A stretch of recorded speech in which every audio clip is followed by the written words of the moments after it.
Barbarians are absolutely ruthless warriors, inhabiting a desolate, frozen wasteland that is teeming with horrific monsters. Surviving solely on the flesh of beasts, they possess godlike strength, powerful enough to rip those same monsters apart with their bare hands. Their presence is so overwhelmingly terrifying that a mere glance is enough to drive ordinary men insane. Our protagonist awakens within the body of one of these savages, essentially becoming a fantasy version of Saitama, capable of obliterating beasts and even shattering entire mountains with a single punch. After living among this primitive tribe for some time, he eventually grows tired of their mindless ignorance. Desperate for intellectual stimulation, he sets out to find a civilized human to converse with. But who would be foolish enough to venture into this monster-infested hellscape?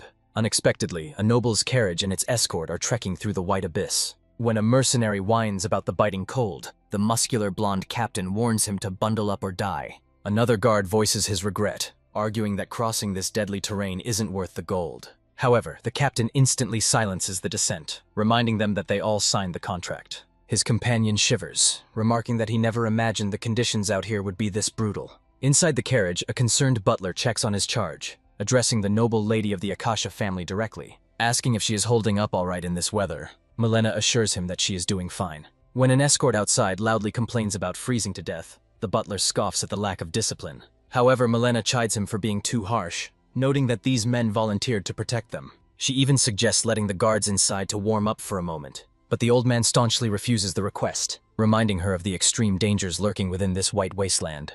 When Milena asks if he is referring to the local monsters, the butler recounts the legend of an emperor who once sought to conquer the entire world. To achieve this, the emperor marched into the white wasteland with a massive army, remaining there for decades. Yet after his empire collapsed, he returned alone, leaning on a stick and rambling like a madman. He claimed the wasteland was teeming with beasts, but insisted that the true threat was not the monsters, but rather the barbarians. The butler quickly adds that this is likely just a myth, as nothing has been proven. Milena counters that the emperor's warning carries weight, especially since the monsters he described are real. They discuss how, despite the lack of confirmed sightings regarding these barbarians, a certain eccentric figure has told countless tales about their existence. Just then, the captain commands the convoy to freeze. His eyes lock onto a silhouette approaching them from the distance, straining his vision to catch even a faint glimpse of the stranger. He turns to his men, announcing that he bears both good and bad news. The good news is that the entity moving toward them appears small in stature. The bad news, however, is that he cannot determine if it is a human or one of the Emperor's legendary barbarians. But against all expectations, as the barbarian closes the distance, he politely explains that he was simply wandering about, sick of looking at his own kind. Catal admits he never expected to run into outsiders here, greeting them with surprising warmth. He asks the captain if this is a merchant's carriage, and if they are the hired muscle protecting it. When the captain confirms his suspicions, the barbarian suggests they turn back immediately, though he adds a mocking remark, certain they won't heed his warning. Catal then shifts his attention, asking if someone occupies the carriage. While the guards are too paralyzed by fear to utter a single word, the barbarian makes a shocking proposal. He wants to be hired as a mercenary. The captain stammers, asking for clarification on what Catal just said, and our guy simply repeats himself, offering to escort them across this harsh white wasteland. Disbelieving that a legend come to life merely wants a job, the captain asks if he holds any hostility toward them. Catal calls his bluff, stating that if he were truly an enemy, they would already be in their graves. The captain turns toward the carriage, asking Lady Milena if she heard the exchange. He awaits her command, but the noblewoman simply asks him about the likely outcome.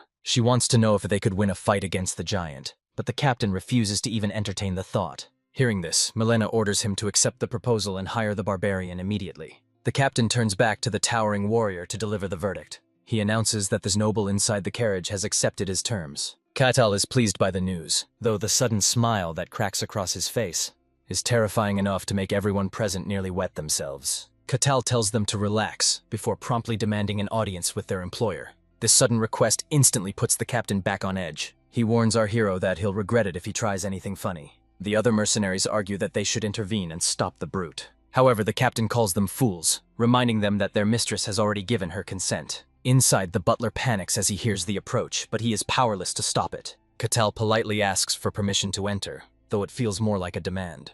He climbs in and squeezes next to the uncomfortable butler, telling everyone to chill out since he means no harm. Even Lady Milena seems visibly anxious at his imposing presence. Yet, she composes herself to warmly greet him, while Catal comments on the carriage's temperature. He notes how difficult it must be to keep a space like this so pleasantly heated. Milena attributes this strange phenomenon to the workings of magic, This revelation immediately piques the closet otaku's interest. Catal warns her that the region is treacherous and their survival odds are low, which is why he's offering his protection. However, he mentions there is one condition, causing the mood to instantly turn tense. Milena maintains her composure and asks the man exactly what he wants. The barbarian lets out a confident smirk. All he requests is knowledge regarding the world that lies beyond these snowfields. Milena finds the request surprisingly simple, but the barbarian assures her that it is a fair trade for their lives. A drop of sweat rolls down her cheek as she realizes she doesn't really have a choice, forcing her to agree to his proposal. The butler clearly disapproves of the deal. While Catal pivots to ask the lady for her name, she gracefully introduces herself as a noble daughter from the House of Akasha.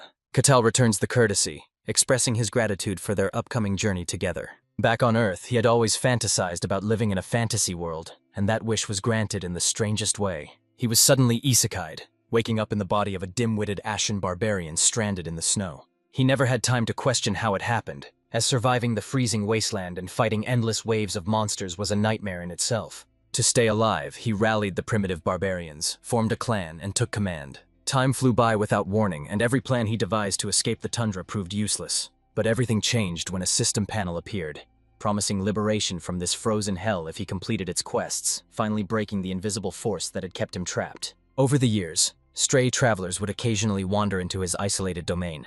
From them, he confirmed that the world beyond the cursed snowfields was indeed teeming with the fantasy and magic he had always dreamed of. Fueled by this revelation, he doubled his efforts, relentlessly grinding through quest after quest. He was desperate to escape this frozen hell, and he quickly realized that information from the outside was a precious commodity. That is precisely why he bargains with Milena, offering to guide her group to safety in exchange for knowledge. Until this moment, every encounter ended with terror or drawn blades, as people treated him like a mindless monster. He is genuinely relieved to simply talk, compared to the mindless barbarians he usually deals with. Conversing with a civilized human is incredibly soothing. Suddenly, Catal shifts the topic, asking the woman if her caravan is transporting a shipment of weapons. Surprised by the specific question, Milena asks what led him to that conclusion. He explains that the distinct clang of metal against metal was a dead giveaway, before asking if a war is raging beyond the frozen lands. Milena's expression darkens as she confirms his suspicions.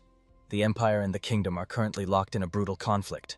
She explains that while the massive empire seeks total conquest, the kingdom has miraculously managed to hold its ground. She attributes this stalemate to the legendary swordmaster and the hero, who stand as the guardians of the borders. Intrigued by these titles, Catal asks what kind of supernatural abilities these warriors possess. Shocked, Milena asks if he is truly ignorant of the mysteries, but the barbarian reminds her that he has never left the snowfields. The merchant explains that while her knowledge is limited, she knows for a fact that mystery is a tangible power in this world. Only a select few can tap into it, and their mastery determines which of the 5 ranks of strength they are granted.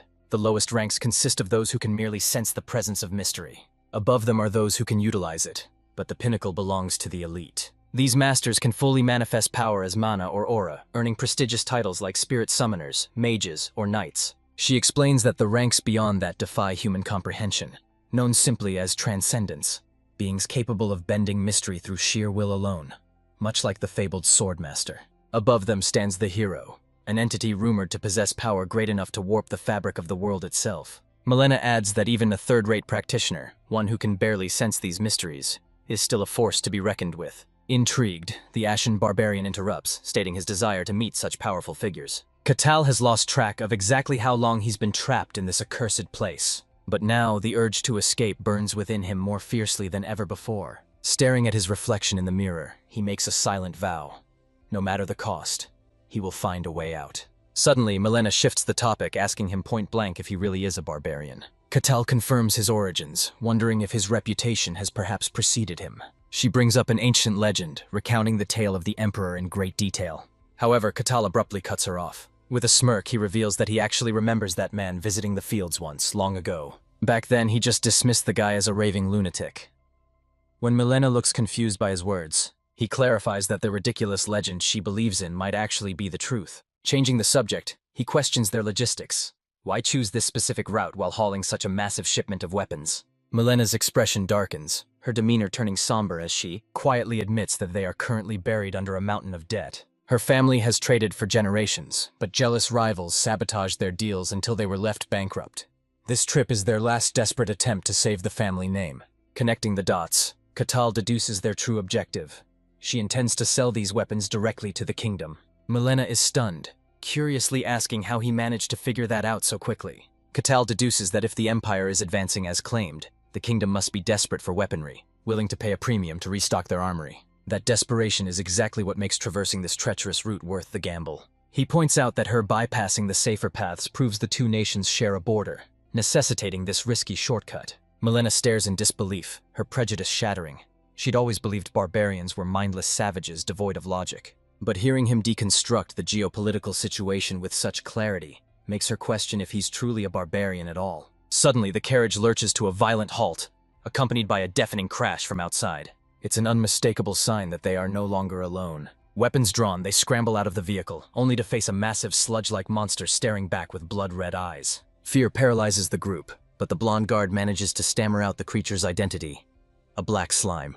Curious rather than afraid, Catal asks for confirmation on the species. The noblewoman nods grimly, confirming it matches the descriptions from ancient records. She explains that historically, few who tried to conquer the White Snowland ever returned, but the survivors explicitly warned of these black slimes in their journals. Turning to their guide, the blue-haired woman asks if Catal has any experience with the beast. He flashes a delightful smile, noting that they are quite chewy and make for an absolutely delicious snack. Her face twists in disgust as she realizes he sees the predator as nothing more than a meal. He sarcastically offers to let her catch it for dinner, a proposal she vehemently rejects. Almost on cue, the slime lunges forward, having politely waited for their conversation to conclude. Panic erupts and she screams Catal's name for help, but he remains completely unmoved. He stands there with a stoic, expressionless face, watching the chaos unfold. He coldly reminds them of their deal. He promised to protect their lives, meaning he won't lift a finger until they are on the brink of death. Terrified, the noblewoman demands to know exactly what he implies. Smirking, Catal assures her that the squad can handle a beast of this caliber,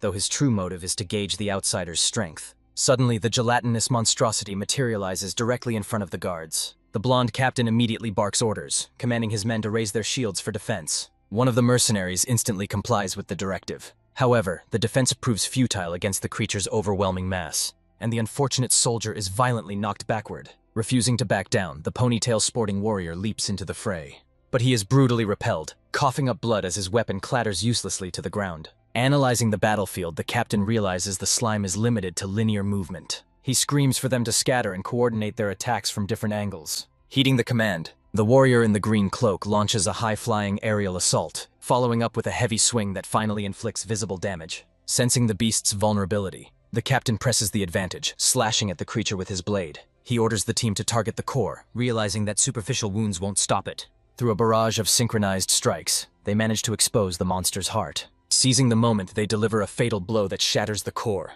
causing the massive entity to lose its form and dissolve into a puddle of sludge. Although they were initially taken by surprise, the guards quickly realize they've won, celebrating their first victory in this frozen wasteland. The triumph brings a smile to Milena's face, but before they can even catch their breath, a massive white bear lunges in front of the carriage, prompting a shout to aim for its neck. Reacting instantly, the group launches a coordinated attack, striking at once to finish the beast off. One of the guards scoffs, suggesting that the terrifying tales of this wasteland are nothing more than the bluffs of madmen. Their leader silences them with a stern warning, reminding the clumsy fools that they still have half the journey ahead of them. However, the man of the green hood turns his skepticism toward Catal, questioning if the legendary fighter is truly as strong as the Emperor's claim. He accuses Catal of merely freeloading, and insists that they should witness these supposed capabilities firsthand. The blue-haired lady listens intently to their bickering, asking what exactly they mean by a test. The guards gather around her carriage, formally requesting permission to speak their minds. The green-hooded man speaks up confidently, emphasizing that they are going above and beyond to complete her quest. Milena steps out to express her gratitude, acknowledging that they stood by her side in this deadly land when no one else dared to.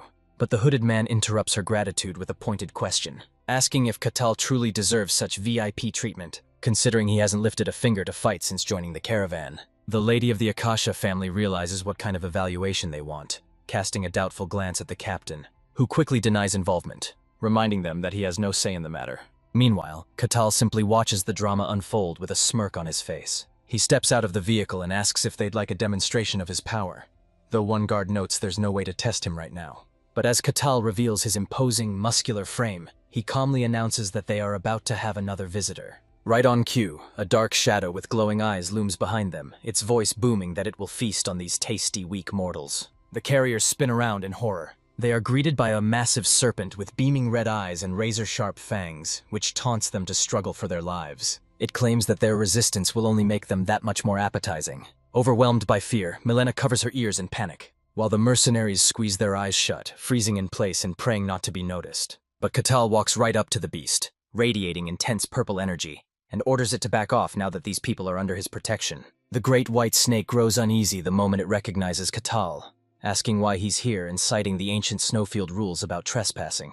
However, he quickly brushes off the complaint and tells the serpent to stop acting so uptight. The snake lets out a dramatic roar, attempting to reassert its dominance. It insists that Catal has no right to speak to it that way, but our hero isn't interested in wasting time on an argument. He charges in without saying another word, and lands a heavy punch, deciding it is high time this oversized reptile learned a lesson. The blow connects with enough force to violently shake the entire ground around them, leaving everyone nearby completely stunned and frozen in place. Milena yells out to ask if Lord Catal is all right, to which he replies with total calm. He assures them he will finish this quickly and join them soon. He leaps back into the fray, cloaked in an overwhelming aura of power that feels almost unnatural, and slams the arrogant snake into the ground with a single decisive strike. Moments later, Catal rests comfortably inside the carriage while the others shiver outside, begging for forgiveness, prompting the barbarian to look away and mutter that suspicion of strangers is only natural. Still, the roles have completely flipped, and now even the butler is forced to trudge through the snow. With that matter settled, Catal leans back and asks the girl why she ventured out this far alone, despite knowing the grave dangers involved. She opens up, revealing she is the eldest daughter of Lady Bellica, one of Lord Kaisa Kakasha's concubines. Her mother was married off to fill a political gap, only to be discarded once she had served her purpose. She confesses that neither of them is treated as family. They are viewed as little more than disposable servants. Although she hadn't planned to share so much, the truth spills out before she can stop it. She admits she took on this grueling journey to prove her worth and carve out a name for herself in the family. Catal smirks, noting that she is both clever and ambitious, and perhaps a little greedy too. But before the conversation can go any deeper, the mercenary captain bellows out, announcing their arrival at the final destination, pointing toward the lush green land awaiting them just ahead. As the group prepares to disperse, the blue-haired lady thanks Catal, explaining she'll return through the Empire when the time is right. But before she departs, she brings up a specific comment he made earlier in the carriage, specifically regarding her sharp intellect. Catal doesn't back down, repeating the sentiment without a hint of hesitation. He proceeds to deconstruct her entire scheme, connecting the dots with terrifying accuracy. He realizes she intends to carve out a spot in her family hierarchy and climb her way to the very top. Impressed by his deduction, she simply nods in silence. To Catal, this narrative is all too familiar. An illegitimate child fighting for recognition within a noble bloodline. It's a classic trope he's seen 1,000 times in his past life as an otaku. Realizing this barbarian is far sharper than he looks, she wonders if she can harness his power, offering him a position by her side. However, Catal politely declines the offer, insisting that he still has unfinished business to attend to here. Understanding his resolve, she hands him a pendant instead, telling him to seek her out if he ever decides to venture into the outside world. Catal accepts the token with a genuine smile, taking the gift without prying further as the butler offers a respectful bow of farewell. With that, they part ways, leaving their reunion in the hands of fate. From that moment, 5 full years pass by. And with that, Catal finally completes his 784th quest. This officially grants him the right to leave the snowfields behind and step into the outside world he has been longing for all along. He basks in the scent of the lush grass and the gentle sound of the river, feeling as though he has finally been summoned to heaven after enduring a living hell back in the snowy wasteland. Turning back toward the icy plains one last time, he curses the place, hoping with all his heart that he never has to return. He fantasizes about the pleasures of this magical world, a fervent desire that kept him alive all this time. He views the world beyond the snowfields as a realm where miracles are commonplace, and his gaze soon lands on the first civilized village he has ever encountered. He recalls trying to teach those idiotic barbarians about building shelter, but they preferred sleeping in holes dug into the snow.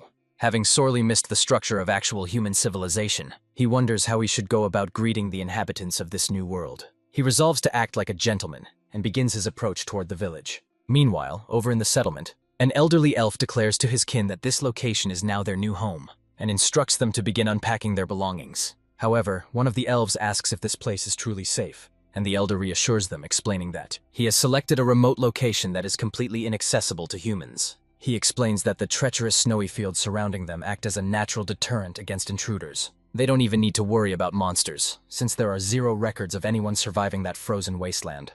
To ensure absolute safety, they spent months constructing an ancient magical barrier that disguises the village as a simple forest. And if all else fails, they are protected by a powerful elven queen capable of repelling any threat. Right on cue, Catal casually strolls through their impenetrable barrier, as if it were nothing more than morning mist. He feels a faint resistance, similar to walking through a spiderweb, but simply shrugs it off and keeps moving. Suddenly, he spots a young elf girl standing just ahead. She looks absolutely devastated, as if she's been separated from her family. She frantically scans her surroundings, visibly consumed by panic. However, the moment her eyes lock onto the towering human greeting her with a friendly smile, her brain completely shuts down from the sheer shock. Her knees give out, and she collapses right on the spot. Catal catches her before she hits the ground, utterly confused by her reaction. He figures that if he returns the lost child to her village, the famously gentle elves will surely be grateful and welcome him with open arms. Blushing at the thought of being a hero, he carries her toward the settlement. But the moment he steps into view, the entire village erupts into pure chaos. The girl's mother instantly breaks down, sobbing as if she's watching a monster snatch her child away. The elder freezes in place, likely regretting his earlier boasts about the barrier's invincibility, and after a moment of stunned silence, he finally snaps back to reality, screaming that the perimeter is breached and demanding the queen's location, though she seems to be away on patrol. Catal attempts to de-escalate the situation, insisting that he means them no harm. But his words are met with threats, while the paranoid elder runs through a dozen worst-case scenarios, assuming the human is a fully prepared raider who has been stalking their village for weeks. Wrongly accused of being a kidnapper, the poor barbarian racks his brain for a way to clear his name. Deciding actions speak louder than words, he gently wakes the sleeping child, who wakes up with tears still streaming down her face, and softly encourages her to run back to the safety of her parents. Unfortunately, all the terrified girl sees is a looming monster, so she screams and flees in panic, leaving Catal genuinely hurt and shocked, since he always considered himself to be a rather handsome fellow. He tries once more to explain to these stubborn fools that he isn't their enemy, but the elder simply declares that with the hostage secured, there's no reason to hold back, and immediately orders his troops to open fire. The baffled barbarian stands motionless, amazed that despite their famously large ears, the elves can't seem to listen to reason. These elves are proving to be far more aggressive and savage than Catal ever imagined, making the legends of their peaceful, benevolent nature feel like a complete fabrication. Still, he tries to rationalize their violence as a natural defensive reaction to an intruder. Arrows rain down on him in relentless waves, yet every single projectile bounces off his skin harmlessly. With a simple clap of his hands, Catal unleashes a shockwave so powerful that several elves are swept completely off their feet, sent tumbling through the air like leaves in a gale. The village elder watches the scene unfold in silent disbelief, while Catal continues to insist that he means them absolutely no harm. He worries that this display of strength has only deepened their fear. But just as he considers pulling back, a sudden spike in temperature alerts him to a threat. A flaming arrow speeding toward him from behind, its blaze cutting sharply through the cold air. It turns out the queen, who had been away on patrol, has returned to defend her kin. Marsalia, the regal leader of the Leaf clan, demands an explanation for the chaos. Wasting no time, the old elf points an accusing finger at Catal, claiming the outsider attacked their village without provocation. Catal pleads with them to just let him speak, but the sight of him standing tall without a scratch leaves both Marsalia and the elder visibly unsettled. The queen spits out an insult about how disgusting humans are, then lunges at him, fully confident she can crush an intruder like him. Catal begins to suspect their aggression isn't just fear, but a symptom of the deep-rooted hatred between elves and humans. He remembers a lesson from the snowfields. People only listen once you land a solid hit. With that strategy in mind, he braces himself. Suddenly, the queen launches a devastating attack, manifesting her energy into the shape of a mighty dragon. But with barely any effort, Catal punches the construct head-on, creating an impact that literally tears through the space around the queen. It leaves him wondering if he should have held back just a little. The elf queen takes the full force of the blow and comes crashing down to the ground. Realizing he surpasses the transcendent level, she grits her teeth and orders her people to flee. She chooses to stay behind, sacrificing herself to slow the barbarian down. She screams at him, acknowledging the human's overwhelming strength, but swearing she will never let him succeed in his twisted goals. Catal realizes he's being ignored again, and the situation has gone from bad to worse. As her final trump card, the queen summons a blazing bull spirit named Piego, fully confident that this guardian beast will eliminate the intruder. However, the barbarian lights up with excitement at the sight, since every monster he fought in the snowfields was hideous and weird. He's never seen anything quite like this magnificent beast, openly admiring the bull as it stands wreathed in roaring flames. Marsilia wastes no time, commanding her summon to obliterate the man standing before her.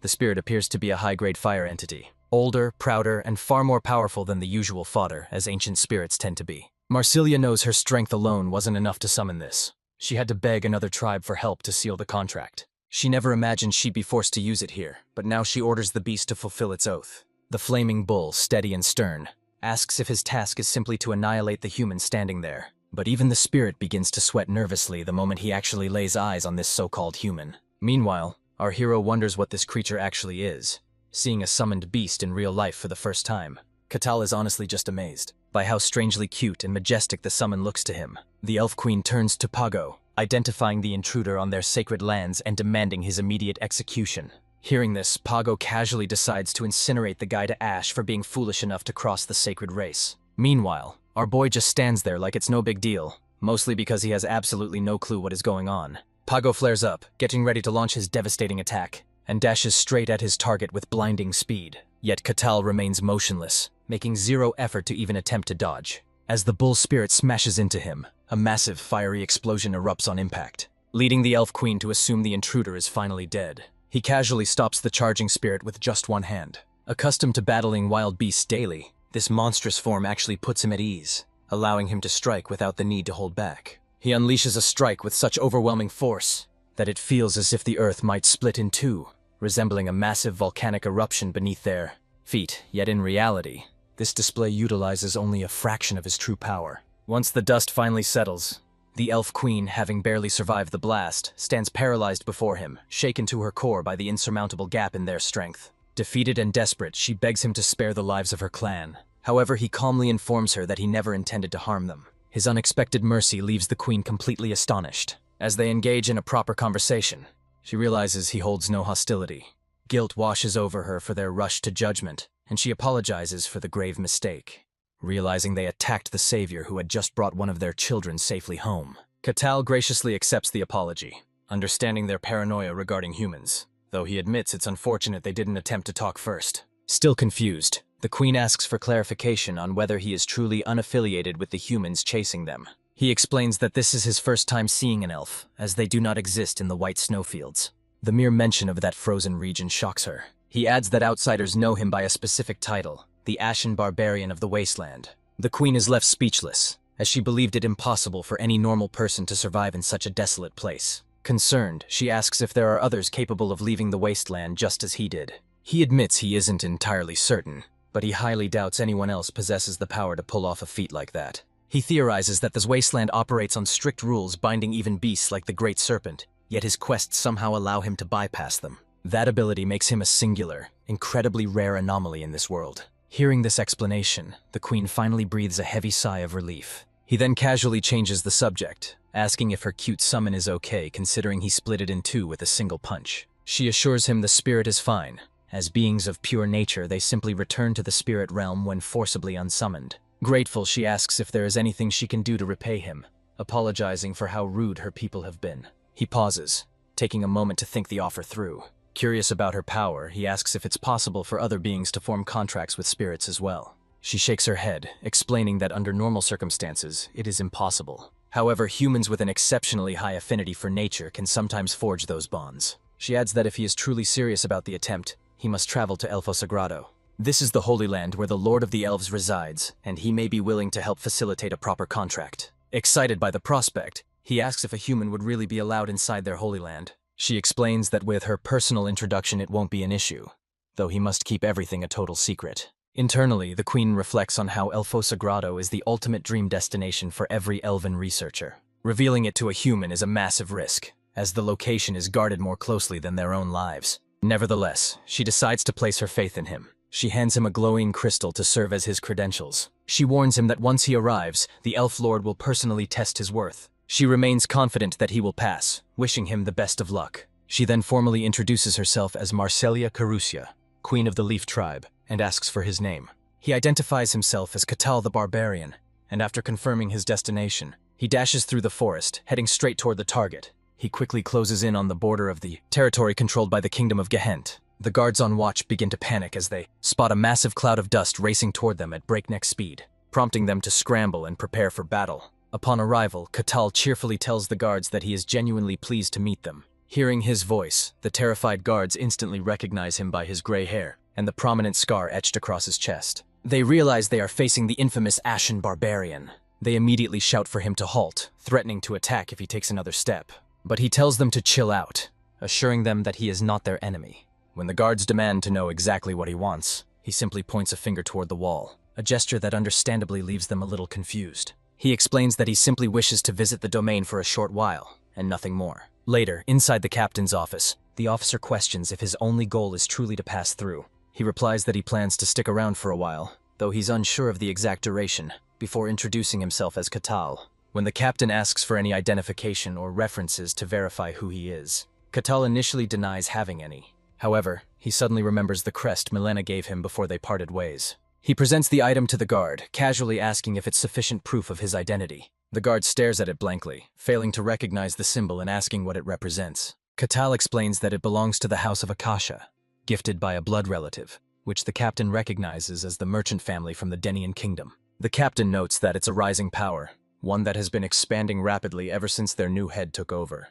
Although the crest appears authentic, the guard explains that he can't accept it as valid ID since it originates outside the kingdom of Gehentra. Even so, he's willing to make an exception and let Catal pass, but only on the condition that he first proves he poses no threat to their domain. The guard points out 3 other travelers waiting to enter, and orders Catal to form a temporary party with them to clear a nearby dungeon. Catal realizes the request is incredibly simple for someone of his skill level, so he accepts the terms without a single complaint. The guard then adds a final stipulation.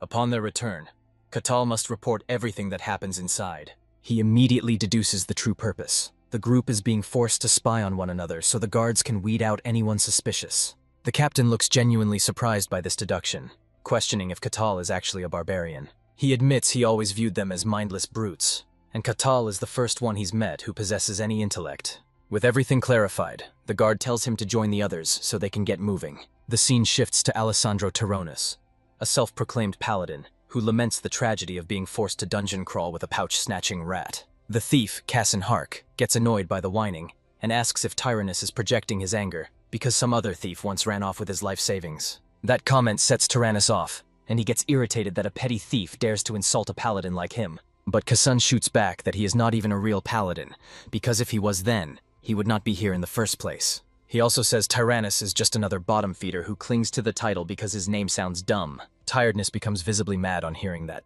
and points his sword at the thief. But Cassin asks if he seriously thinks that his beat-up armor is going to save him, right as they are about to start fighting. The cleric Hayes politely asks them both to stop, and they listen even though they clearly want to throw down. Hayes starts wondering if it is really okay to dive into a dungeon with these 2 maniacs. As the minimum number of people required is 4, that means another person still has to arrive before they can go inside. Suddenly the door opens, and the guard steps in, announcing that their final member has just arrived.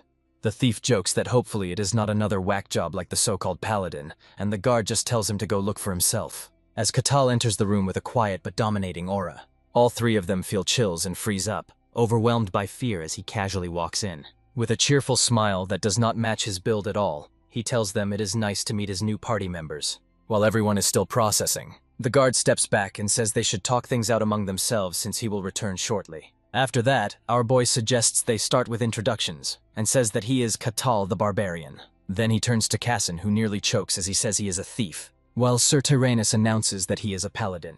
Catal gets excited on hearing that because he knows paladins usually use holy powers. But Tyrannus quickly lets him down by saying he is a special kind of paladin who cannot use any of them. Next, the lady shyly introduces herself as Hayes, a cleric who serves the god Colossia. He asks why she is hesitating so much even though clerics are proud of their job.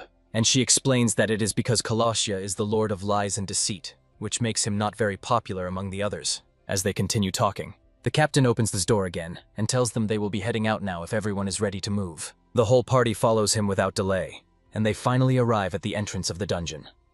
There, the captain shows them the front of the dungeon, and explains that it is a 3-floor dungeon filled mostly with undead monsters, and their mission is to clear it completely and return with the required proof. With that, Catal kicks off the raid and casually asks Cassin if he has a plan in mind. Hearing this, the thief suddenly gets nervous and addresses him as Sir Catal. So our boy tells him to drop the sword since they are a team, and should leave behind all formalities and fancy titles. Cassin hears that and decides to just act normal. So without hesitation, he says Catal and the warrior will hold the front lines while he checks for traps, and the nun supports them all from the rear. Catal is honestly impressed by the clean formation, and the other 2 agree as well. So with that, the team begins their exploration. Inside the dungeon, Hayes quietly thinks to herself that the place is far too dark. While the thief gets suspicious because there are none of the usual traps or tricks around. Suddenly, he tells everyone to stop moving because there are monsters nearby.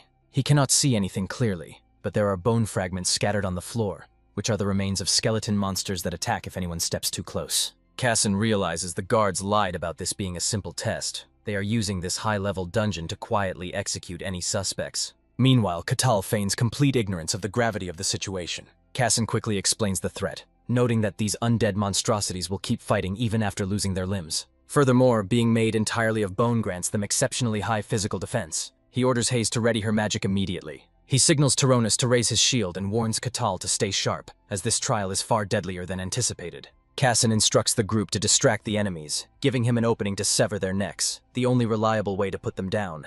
However, Catal simply steps forward, closing the distance to the nearest skeleton. The undead creature suddenly springs into action, causing the rest of the party to brace for combat. But before it can even attack, Catal delivers a casual yet devastating slap, striking with such force that the monster is instantly pulverized into dust. The entire group freezes, staring in utter disbelief. Catal turns back to Cassan wearing a bright, innocent smile. He cheerfully agrees that aiming for the head works wonders, leaving poor Cassan to laugh nervously in confusion. That was definitely not the tactical precision he had in mind. Skeletons are reinforced by dungeon mana, making their solid bones nearly impossible for an average swordsman to cut through. Conventional logic dictates chipping away at the neck until it snaps, not obliterating the skull with a bare-handed slap. Cassan already knew the Barbarian was strong, but this level of raw power is far beyond anything he anticipated. He seriously begins to question if Catal is even human, while the group stands frozen, staring at the pile of dust. Meanwhile, our protagonist simply suggests they keep moving as if nothing happened. Still shaken, they rush to his side, though Tyrannus and Hayes are silently praying they make it out of here alive. As they venture deeper into the dungeon's depths, Catal suddenly spots a lone skull resting on the floor, surrounded by scattered remains, causing the other three to instinctively brace themselves. They assume that this time, they might actually need to lend a hand in the fight. However, Catal turns and politely requests a favor, leaving the trio confused about what he could possibly need from them. He insists on fighting alone to test a theory, and the group steps back, curious to see what kind of experiment he's planning. Catal flashes them a quick expression of gratitude. Just as one of the undead constructs begins to reanimate, he watches with genuine fascination, wondering aloud how the bones piece themselves back together. The skeleton immediately launches a full-force swing, aiming to slice him in two with its rusted blade. But Catal effortlessly catches the steel between two fingers, snapping the weapon in half like a dry twig. He taunts the creature, asking for its next move, but the mindless undead shows no hesitation. It leaps into the air, committing to another desperate strike. Our hero smoothly sidesteps the attack, and firmly grabs hold of the skeleton's arm. He taunts the scrawny thing, asking exactly what it plans to do next. Without hesitation, he slams the severed arm into the floor. The impact is so violent that it instantly turns the bone to dust. The skeleton just stands there, staring at its missing limb in visible confusion. Then it tries to act tough to save face. It squares up, posturing like a gangster. It raises its remaining hand, desperate to fight for its undead life. But Catal's sadistic bullying is far from over.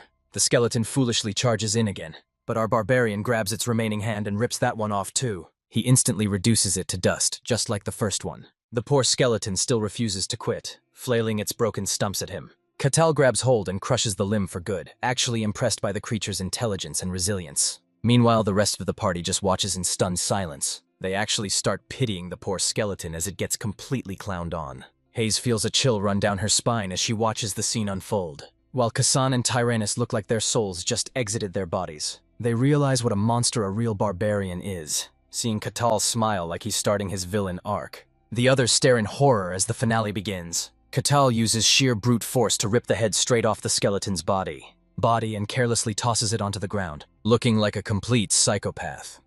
He finds it amusing that the creature is immobilized without its head, before crushing its skull under his boot like a villain. Witnessing this brutality sends a chill down the party's spines, especially when Catal casually apologizes for the delay after acting like a total demon. Terrified, Cassan nervously insists it's no issue at all, politely telling Sir Catal to take as much time as he needs. Oblivious to their fear, our hero simply nods, expressing gratitude for their sudden politeness. He suggests they head deeper, and the trio agrees immediately, acting like hostages held at gunpoint. After exploring for a short while longer, they finally reach the staircase leading down to the dungeon's second floor. Upon entering the new level, Cassan suggests they take a break to rest before pushing any further. Catal agrees, noting that it would be best for everyone to catch their breath Hearing this, Kasan is overjoyed that the terrifying barbarian has benevolently granted his humble request. During their downtime, the trio huddles in one corner while Catal sits silently in the other, creating an awkward silence. Suddenly, our hero breaks the tension to ask a question about the dungeon,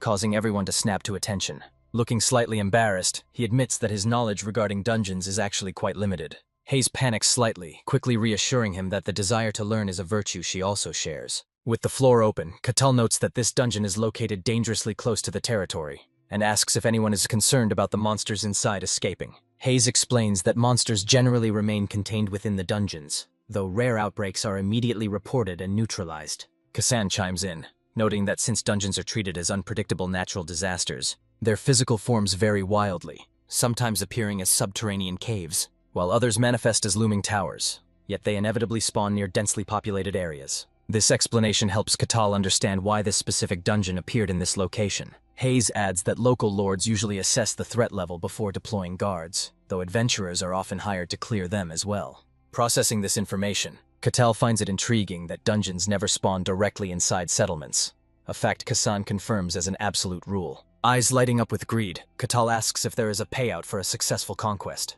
Hayes nods, explaining that a powerful boss guards the final floor, and defeating it yields massive rewards, especially in a dungeon of this scale. A wide grin spreads across Catal's face as he mutters that it's exactly like a video game. When the nun questions his strange comment, he quickly dismisses it as rambling, before pivoting to ask who actually creates these structures. Taken aback by the query, Hayes replies that no one builds them.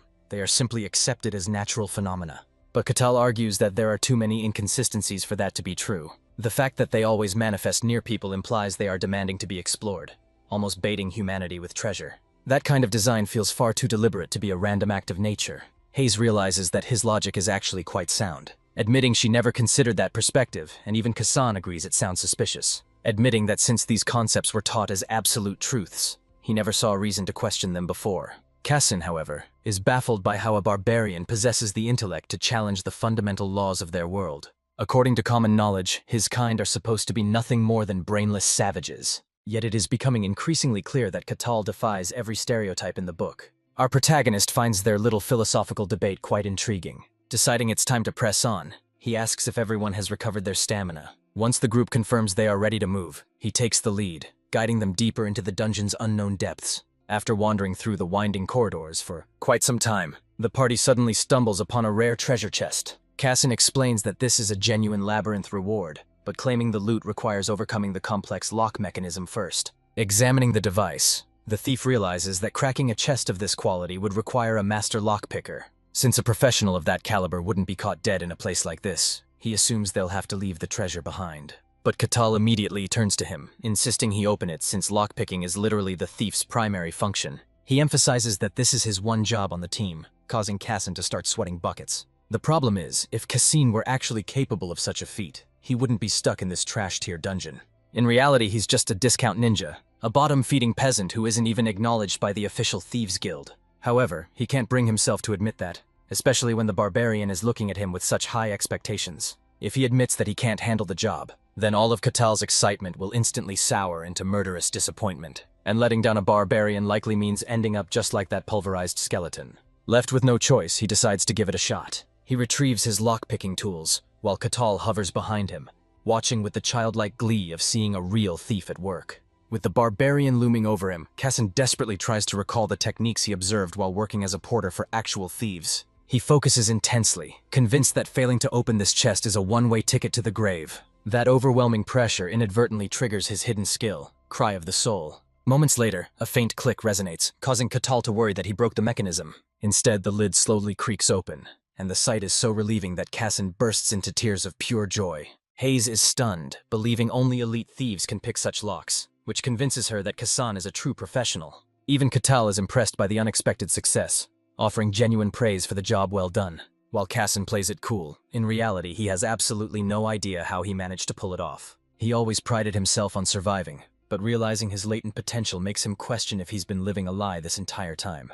While Kasan spirals into an existential crisis, Catal asks about the loot's value, and Hayes confirms it's enough to support a family in luxury for a month. Hearing this, a satisfied smile spreads across Catal's face. He instructs Kasan to gather up the valuable rewards, and carefully remove the items from the chest. However, the porter nearly wets himself when they catch him trying to sneakily pocket some of the gold. When questioned about his jittery behavior, he awkwardly denies everything, pretending absolutely nothing is wrong. Moments later, the group stumbles upon a random heap of bones scattered across the dungeon floor. Spotting 4 distinct sets, the Barbarian volunteers to take on 3 of them, leaving the final undead warrior for the rest of the party to handle. The team agrees to the strategy, though they quietly wonder if this skirmish will even qualify as a legitimate battle. However, the moment they step within striking range of the skeletal remains, the bones rattle and reassemble themselves, ferociously roaring as they prepare to ambush the intruders. Everyone immediately shifts into combat stances, with Catal confidently taunting the enemies to bring it on. Catal charges in first, landing a clean opening strike. But just as the other 3 skeletons attempt to gang up on him, our protagonist casually grabs them, locking them in a bear hug to prevent interference. He warns the undead mobs not to interrupt, intending to observe how his teammates handle themselves in a fight. Catal dashes toward the lone skeleton, slashing at its neck with his blade, though the blow fails to shatter it. Seizing the opening, the skeleton swings back with a counterattack. Tyrannus successfully intercepts the blow with his massive shield. Meanwhile, Hayes casts Shadow of Confusion on Tyrannus' sword, using the enchantment to drive a devastating strike into the skeleton's nape. The attack lands cleanly, yielding immediate results. A jagged crack splinters across the monster's thick neckbone. Witnessing such seamless teamwork from a newly formed party genuinely impresses Catal, as it's rare for strangers to sync up so perfectly. With a casual motion, he crushes his 3 skeletal opponents into dust, and decides to sit back and watch now that the distractions are gone. When the trio notices him standing there, calmly observing the chaos, they realize the Barbarian is testing them, and showing weakness now would be a fatal mistake. Desperate to prove their worth, they combine their forces against the remaining skeleton, leaving the creature to meet its swift and inevitable end. With the final enemy crumbling into dust, the 3 exhausted adventurers collapse to catch their breath. However, after assessing their average combat skills during the skirmish, Catal concludes that the humans who accompanied Milena were significantly stronger. As they descend to the 3rd floor, the density of skeletons increases drastically. But with Catal taking point and clearing the path, the party advances without facing any real resistance. And it feels nothing like a dungeon, because he makes the way too easy. After some time, they finally reach the deepest part of the dungeon, where the boss of the entire dungeon, called the Skeleton Knight, is sitting ominously on a throne. Seeing the Skeleton Knight up close, the other 3 are completely terrified, and Hayes is unable to understand why something like that would even be here. Catal asks if this skeleton is any different from the others they have faced so far, and she replies that it is much, much stronger compared to anything they have seen. She goes on to explain that the Skeleton Knight is a powerful monster who freely wields both a long sword and a heavy shield. They honestly have no chance against it unless they have a fighter at least on the level of an elite knight on their side, so their chances of surviving this fight are pretty much equal to 0 right now. Our boy gets curious and asks what happens if they cannot clear it and decide to retreat instead. Hayes explains that the territory will send a request for confirmation, and if it is confirmed to be a true report, then it will likely be dealt with by the authorities fairly quickly. Hearing that, our boy smiles to himself while saying that it sounds pretty reasonable, before he starts walking straight toward the Skeleton Knight. Seeing that, the other 3 just stand there, frozen in confusion about what exactly he plans to do. As he moves closer, the eye sockets of the Skeleton Knight suddenly glow a deep crimson red as it awakens from its long slumber. Noticing that a skeleton is already in its assembled form, our boy realizes the boss is different from the rest. Just then, the boss pulls back its sword, and Hayes quickly figures out what it is planning to do. So she immediately casts a barrier to protect everyone from the massive energy beam that fires from the Skeleton Knight's sword. However, she soon realizes her powers are way too weak, and it does not take long before the barrier shatters completely, leaving only Tyrannus to block the attack with everything he has, while Hayes gasps desperately for air. The paladin barely manages to hold back the devastating blow, but what really catches his attention is that a single strike from a monster has enough raw force to destroy both a magical barrier and a frontline tank, making it very clear that the edgy boss covered in heavy armor is definitely no joke. At that moment, the skeleton stares him down with a lethal, glowing glare. Then, without warning, it launches itself forward at breakneck speed. Yet, true to form, he remains completely unfazed and motionless. He delivers a casual jab, striking with such force that the boss's bones instantly vaporize. Hit with the impact of a speeding truck, the poor skeleton's upper torso is blown clean off. The spectacle leaves the rest of the party standing there, jaws dropped in utter disbelief. Meanwhile, the Barbarian casually dusts off his hands, disappointed that the fight ended so abruptly. Suddenly, something else in the room catches his attention. He immediately shouts for Casson to get over there. Pointing to an ornate treasure chest resting at the back of the dungeon, he asks if the thief can pick the lock. Casson immediately shuts him down, explaining that the high-grade mechanism is far beyond his current skill level. He sighs, muttering about what a tragedy it is to find loot they can't even access. That is, until he watches the barbarian wind up and smack the wooden chest so hard it starts smoking from the friction. Tyranness and Hayes look on in frozen shock. The barbarian just grins, declaring that rewards earned through violence are always the best kind, before telling Cassin to handle the contents. The thief is baffled that someone just brute-forced a chest, wondering why he was even asked to pick the lock when smashing it was clearly an option. Anyway, with the loot secured, it's time to move. The party exits the dungeon, but the barbarian is caught off guard the moment he steps outside. Without warning, the entrance behind them completely collapses. Cassin barely reacts, explaining that dungeons crumble once fully cleared, confirming they didn't miss a single secret room.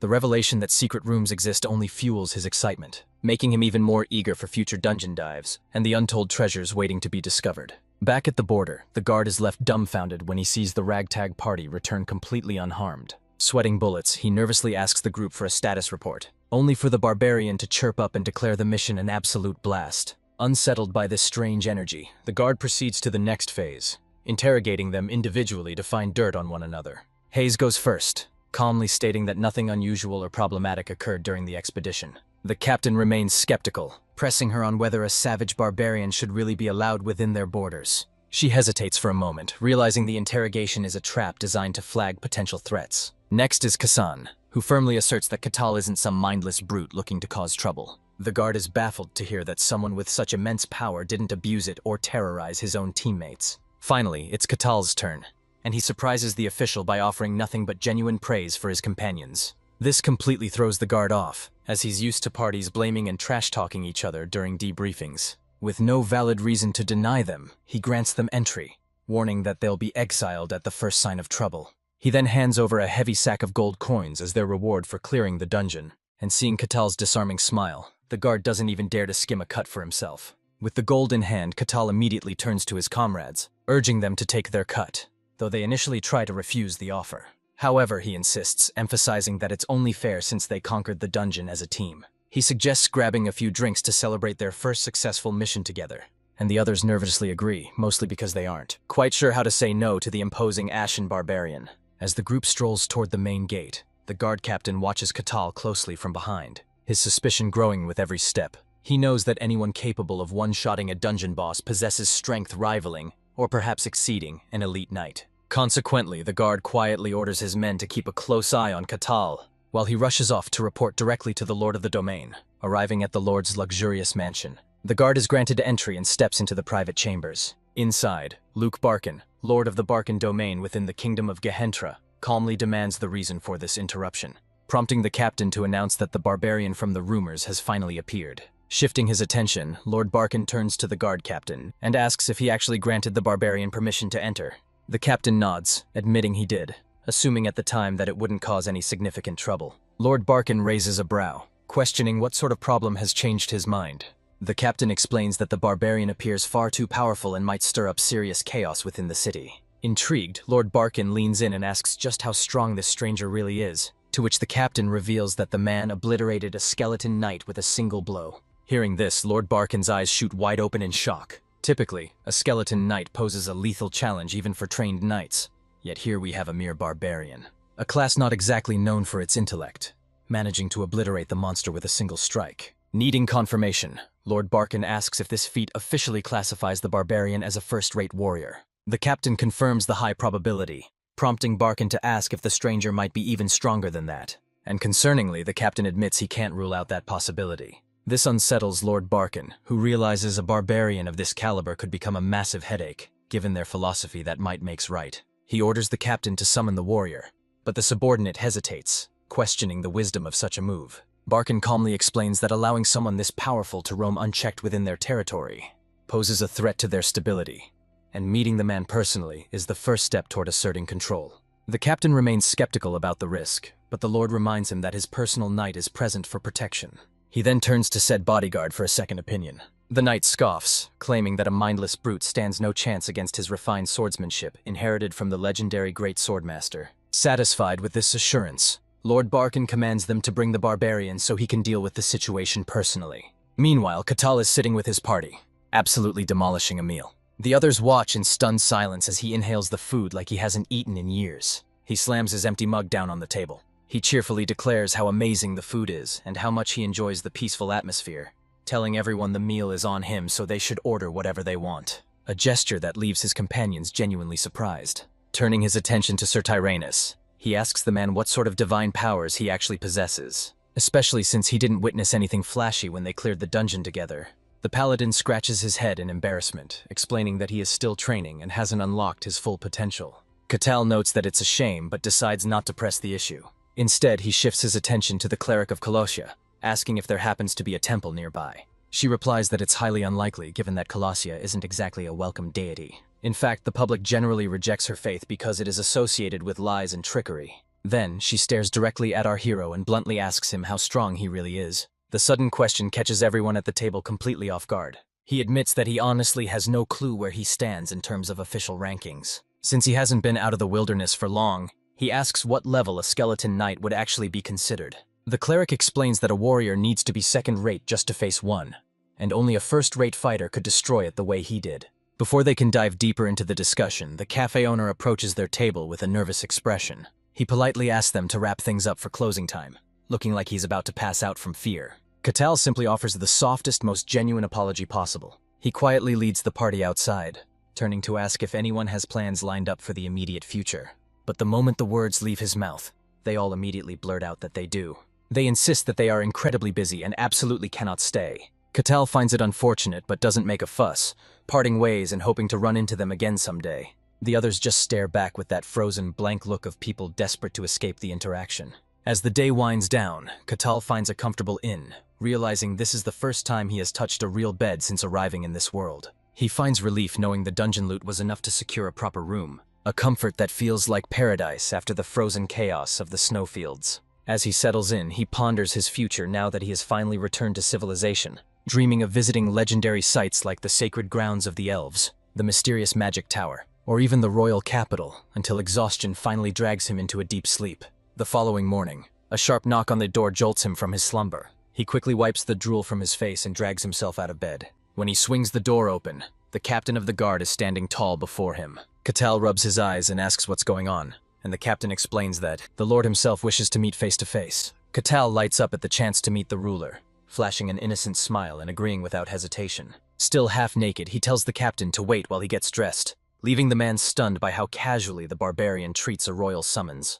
The scene shifts to the bustling streets of the lord's domain, where the bright daylight finally allows Catal to take in his surroundings. He is stunned by the city's beauty compared to the shadows of the previous night, realizing he truly lucked out by finding this place. Meanwhile, the captain walks ahead, visibly stressed as he wonders what the unpredictable barbarian is doing behind him. He decides not to look back, simply praying they reach the mansion before anything weird happens. Upon reaching the gates, the captain announces their arrival to Lord Barkin, who welcomes them inside, extending a hand in greeting. He introduces himself with calm authority, and Catal politely responds with a handshake, even bowing his head respectfully as he states his name. This leaves the lord visibly stunned, as barbarians are rarely known for such manners, and he wonders if he has finally lived long enough to witness every anomaly under the sun. Recovering, he compliments Catal's etiquette and gestures for him to take a seat. Catal scans the room, his eyes filled with curiosity, finding himself impressed by the castle's design, which reminds him of medieval architecture back on Earth. But soon his gaze lands on the knight standing beside the lord, and his face lights up with nostalgia at the familiar armor, reminiscent of the RPG characters he used to play. However, the knight notices the stare and misreads it entirely. He senses something dangerous, assuming the barbarian's intense focus burns with murderous intent. The knight tenses, his hand inching toward his blade to neutralize the threat before it can act. Before the tension escalates, Lord Barkin clears his throat, explaining that this meeting is merely to confirm a few details. Our boy nods without complaint, and the lord begins the interrogation by asking where he comes from. Catal shrugs, noting the gravity of the question, and answers that he hails from a snow-covered wasteland, the coldest place known to man. His answer leaves both the knight and the lord completely speechless. They exchange shocked glances, realizing that Catal might actually be the legendary barbarian from the tales. The lord admits that such a story sounds utterly unbelievable, but Catal simply replies that it was a hellish place to survive, and the lord's belief is entirely his own choice. Rather than pushing the subject further, Lord Barkin shifts the conversation to the burning question weighing on his mind. Just how powerful is this barbarian, really? Catal chuckles at the phrasing, noting that the question makes no sense since even he doesn't know his own limits. After hearing this, the two men share another loaded glance, Without missing a beat, the Lord proposes a sparring match between Catal and his knight to gauge his strength, offering a handsome reward while our hero tries to fully process the sudden turn of events. The Lord sets strict ground rules, emphasizing that this is not a death match and hoping the Barbarian can actually show restraint, to which our hero gladly agrees without a moment's hesitation. The Lord and the Knight stare quietly as Catal gets visibly excited at the prospect of facing a fantasy world knight blessed with mystical powers, eager to witness that power firsthand. To them, however, it seems the Barbarian cannot contain his savage lust for battle, no matter how polite he pretends to be, which unnerves them both to their core. Finally, the long-awaited moment of truth arrives, and the sparring match begins inside the arena, where the two combatants take their places, standing face-to-face as rivals. Hoping to avoid unnecessary bloodshed, the Lord officially commences the duel, signaling the start with the ring of a bronze bell. The knight immediately boasts, telling Catal he should feel honored to witness such refined swordsmanship. Catal simply agrees, maintaining a demeanor of absolute calm. However, the knight takes offense, insulted that a lowly barbarian would dare stand so casually before him. Wasting no time, he lunges forward, eager to demonstrate the massive gap in their strength. As he prepares to thrust his blade, the weapon suddenly appears to split into 3 separate swords, catching Catal momentarily by surprise. At first glance, the triple blades seem like a mere illusion, but he quickly realizes that all 3 steel tips are dangerously real. As our boy weaves through the barrage, dodging every single strike, he wonders if such a flashy gimmick can even be considered true swordsmanship. The knight, misreading the situation, assumes his opponent is barely scraping by on luck. Impressed but impatient, he decides to end it with a final, all-out thrust. But in that instant, our boy simply lifts his hand and flicks the blade, shattering the steel into pieces, along with the knight's fragile pride. He then grabs the knight's armor, gripping the metal plate as if it were mere cloth, before effortlessly tossing him across the arena. This display creates a situation that makes Lord Balkan sweat bullets. The moment the match comes to an end, the Lord stares in disbelief, watching his finest warrior get obliterated in a single blow. Shaken by the terrifying strength the Barbarian just displayed, he watches our boy turn and casually ask if they're done. Lord Balkan fumbles for words, struggling to process the impossible scene before his eyes. He realizes that anyone capable of flattening a top-level knight like this must be superhuman, at the very least. Though he still has no clear method to measure the true depths of this power. That uncertainty puts him on edge, knowing an unpredictable force like this could shatter the world's fragile balance. He decides to report this to the Swordmaster, hoping this event is interesting enough to catch the old man's attention when he arrives. Suddenly, a familiar voice calls out from right beside him. Startled, he turns to find the old Swordmaster is already standing there. This makes him sigh as he quietly mutters under his breath, complaining that the old man's creepy habit of sneaking up on people hasn't changed a bit. Swordmaster Kane chuckles, remarking that he needs his fun before getting straight to the point of his visit. Lord Balkan rises to greet him, stating it's an honor to be visited by Master Kane on such short notice. Meanwhile, the injured knight lies groaning in his recovery bed. Suddenly, the door swings open and Lord Balkan walks in for an unannounced visit, immediately asking about his subordinate's condition. The knight scrambles up, stammering that he'll recover soon while apologizing profusely for his loss. But then Kane steps in, telling the knight that his apology should be directed toward him instead, since this foolish student somehow managed to suffer a defeat against a mere random barbarian. The Swordmaster decides to take a closer look at the boy's condition. He notices that although the armor is wrecked beyond repair, there isn't a single scratch on his actual body. He wouldn't have been shocked if the knight had died, yet the lack of injury proves the barbarian held back on purpose. Master Kane shares his analysis, explaining that their opponent wasn't just a brawny brute, but a warrior capable of terrifying precision.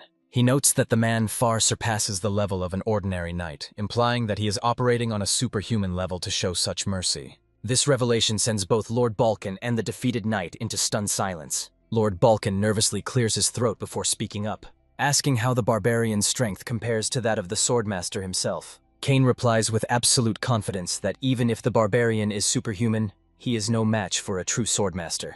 Lord Balkan breaks into a cold sweat as the master continues, noting that the barbarian fought without aura, a feat that should be impossible. Kane wonders if this raw power represents the true potential of the infamous Ashen Barbarian. He begins recalling how he once laughed off the ancient tales as mere superstition. But now that a man has actually descended from the White Steps, he starts to suspect that those terrifying legends might actually hold some truth. He questions whether this entity is even human at all, or just another beast from that cursed land. However, he reminds himself that a true monster would never have shown mercy to a helpless human knight. Even with that logic, the mystery remains as to why someone from that frozen wasteland would appear at this specific moment. Lord Balkan watches the master sink into silence and grows uneasy, finally asking if everything is all right.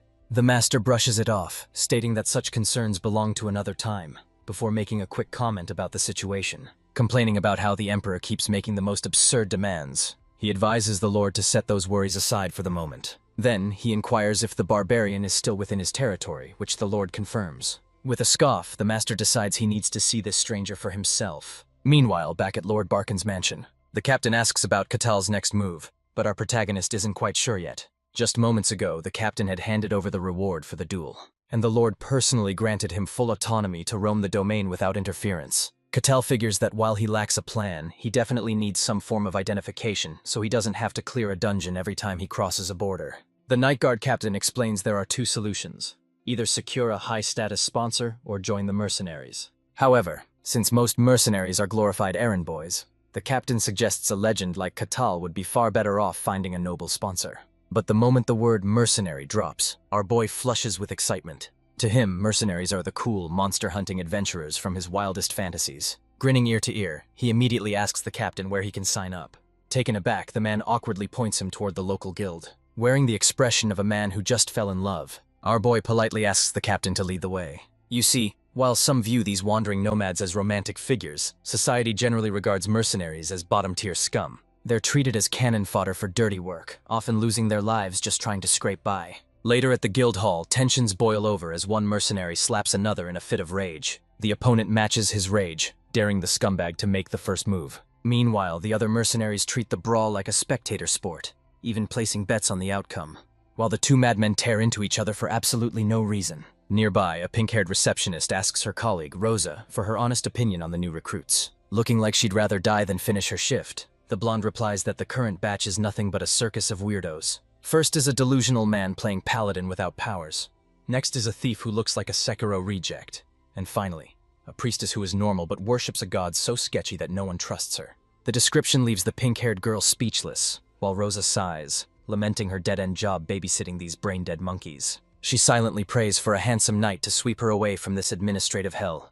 And just as the thought crosses her mind, the guild doors swing open with dramatic flair. Rosa instantly snaps out of her daydream, forcing herself back into professional customer service mode. Radiating an aura of undeniable dominance, our boy makes his grand entrance into the guild. Every brawler in the room freezes instantly, paralyzed by the terrifying presence of the Ashen Barbarian. Even the veteran mercenaries are left gawking, their jaws practically hitting the floor. The sudden silence confuses Catal, making him wonder if he did something strange, but he ignores it, and calmly approaches the reception counter. The receptionist begins trembling in fear, terrified of offending him as she carefully asks about his motivation for joining. Catal explains that while he has many reasons, his top priority is fame, and he confirms he's ready to grind for the achievements needed to raise his rank. She asks for the registration fee and his personal details, but while he knows his name, the barbarian admits he has no idea how old he is. Not wanting to argue, she simply estimates a number to complete the paperwork. With the process done, she hands over a shiny new badge, warning him to guard it with his life as proof of his mercenary status. Staring down at the simple bronze badge in his hand,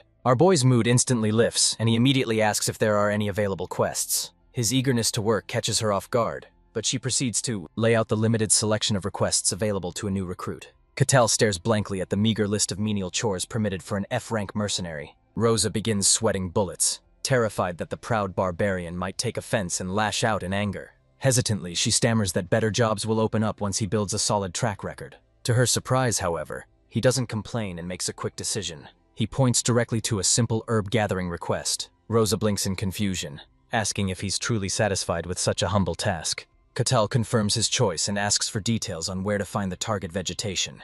The receptionist produces an illustration of a red plant, explaining that they grow just outside the village. With a cheerful nod, our boy declares he's on the job and promptly heads for the exit, leaving her completely baffled by the sheer level of chill he's radiating. Once the door swings shut behind him, Rosa remains frozen in confusion while her colleague walks over, still trembling with fear. The scene shifts to the forest, located just outside the village, where Catal locates a clearing that is absolutely teeming with the medicinal herbs. Without wasting a second, he begins stripping off his clothes. Donning a straw hat to beat the heat, he sets to work, harvesting the herbs with professional efficiency. Barely an hour later, he returns to the guild and slams a massive sack onto the counter for Rosa to inspect. Flashing an innocent smile, he asks if the yield is sufficient, leaving Rosa to wonder if he decimated an entire ecosystem. However, her shock quickly turns to amazement when she notices the pristine condition of the plants. Most mercenaries rip them out like savages, ruining the quality, but his touch was incredibly delicate. Seeing her reaction, Catal proudly boasts about how skilled he is with his fingers, a comment that makes Rosa visibly uncomfortable. Ignoring the awkwardness, she hands over his reward, a single silver coin, barely enough to buy a stale piece of bread. Yet, for Catal, the sensation of earning money through honest sweat and hard labor fills him with an oddly wholesome sense of fulfillment. Energized, he leaps from his chair and immediately demands the next available assignment. Rosa is completely dumbfounded, unable to comprehend how a barbarian could be this thrilled over pocket change. To her surprise, he insists on cramming in as many tasks as possible before the sun goes down. The poor girl internally weeps, realizing this handsome recruit is just as much of a weirdo as the rest of them. True to his word, the barbarian hero blitzes through a series of quests, eventually signing up for his third cleaning job in a row. This odd pattern leads the receptionist to suspect that he might be some sort of obsessive clean freak. Despite her reservations, she confirms the quest for him. Thrilled by the prospect of more manual labor, he cheerfully marches off toward the warehouse. Upon arrival, he startles the owner, politely introducing himself as the cleaning crew she requested. The job is finished in record time, as moving heavy crates is hardly a workout for someone with his monstrous strength. Moving to the streets, he grabs a broom and sweeps with such vigor that he creates a dust storm, though he quickly learns to dial back his power. Meanwhile, Master Kane observes from a distance, peering through his binoculars while clad in a hilariously suspicious second-hand disguise. He squints, trying to understand the barbarian's game plan. Surely a man with empire-toppling strength shouldn't waste time on menial chores when he could live like a king. Yet the longer he watches, the more he realizes that the barbarian isn't just killing time, but actually seems to enjoy the labor, putting in genuine effort. Which leaves the master baffled as to why this warrior behaves more like a gentle giant than a ruthless beast. Later that day, after wrapping up a marathon of odd jobs, our boy arrives at the guild, where the receptionist hands him a coin pouch for clearing 15 different quests in a single day. He accepts the 15 silver coins with a beaming smile, promising to return the very next day. As he strolls through the town, small children burst into tears at the mere sight of him, and adults stare with the judgment intense enough to melt stone. But he simply minds his own business, and cheerfully makes his way toward the local library. As he steps inside the building, the librarian greets him with a hesitant smile, only to freeze when his massive frame looms over her. He politely asks to read a few books, and once she agrees, he grabs a small stack and quietly begins flipping through the pages, leaving the librarian to peek over at him in utter shock. Watching from the shadows, the swordmaster is stunned to see an uneducated barbarian reading with such intensity, wondering if the Snowfield tribes possess a culture the world knows nothing about. Or perhaps this young warrior is simply a miraculous anomaly. Having devoured a dense volume on history, Catal finally snaps the book shut. He reflects on the war where the Empire crushed the kingdom. Even though Milena had armed the kingdom with weapons from the Snowfields, the Empire's might still prevailed. Now that once proud nation has been reduced to a mere vassal state under imperial rule. Following that victory, the Empire's influence spread like a plague, swallowing nearly half of the human world. And its expansion shows no signs of stopping, as if it intends to consume the entire planet. Done with the tales of empires and their thirst for domination, Catal decides to switch gears. He shifts his attention away from the tedious politics of humanity. Instead, he turns his curiosity toward the non-human inhabitants of this realm. Picking up a fresh text, he dives into the lore of the fantastical beings sharing this wild new world. He reads of Mantamia, a colossal dwarven cavern overflowing with rare, glittering ores. Then there is Pisarapia, a fairy village described as a dreamscape made real. Further on, he learns of Lagomaria, the floating sky cities inhabited by celestial beings. And finally, Elfo Sagrado, a hidden elven sanctuary so elusive that history's greatest rulers failed to uncover its location. Catal chuckles to himself, convinced that if anyone can breach that sanctuary, it would be him. However, just as his confidence peaks, the mood shifts. He stumbles upon a topic that catches him completely off guard. Apparently, there are 5 demon zones, massive, unhinged territories just as extreme as his home Snowfield, where humans are forbidden and the monsters defy all logic. One such place is the Silent Forest, a terrifying void where everything is swallowed by absolute stillness. There is the Abyss, a void that drags everything down into pure evil. The Deep Sea, inhabited by strange aquatic primates that breathe just like humans. The Hollow Pit, a barren wasteland where the sheer emptiness is enough to drive one mad. And finally, the Snowfield, the very place our boy calls home. These regions are teeming with terrifying monsters known as aberrations, though the texts claim they cannot breach the human world. This revelation makes Catal pause, struck by the sheer scale of the world. Remembering the vastness of the Snowfield, he finds it hard to believe there are other regions of equal magnitude. After absorbing this wealth of new information, He stands up, feeling a renewed sense of gratitude, and politely thanks the librarian, who simply nods, shyly accepting his appreciation without saying a word. Our hero then makes his way back to the guild, approaching the receptionist, Rosa, with his usual casual demeanor, to ask about new quests. As she hands over a stack of fresh forms for him to review, a different scene unfolds far from the guild.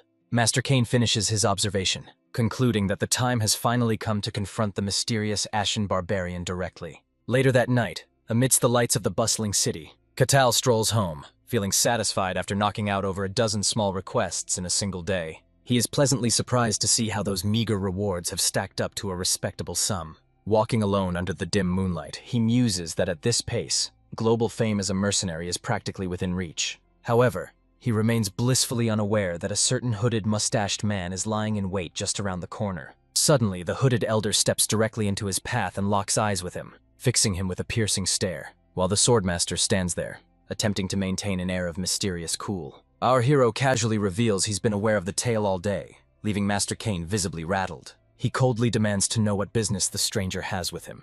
Cain is stunned into silence, convinced that no ordinary warrior could have pierced the perfect stealth he's honed for years. He receives another shock when the barbarian reaches for his weapon, wondering aloud if the silent old man is actually a bandit. He muses that it's actually impressive for a criminal to slip past the city's tight border security undetected. Master Cain desperately wants to reveal his true identity as the renowned swordmaster right then and there, but his wounded pride seals his lips, and Catal continues the roast, pitying an economy that forces a shriveled old man into petty crime.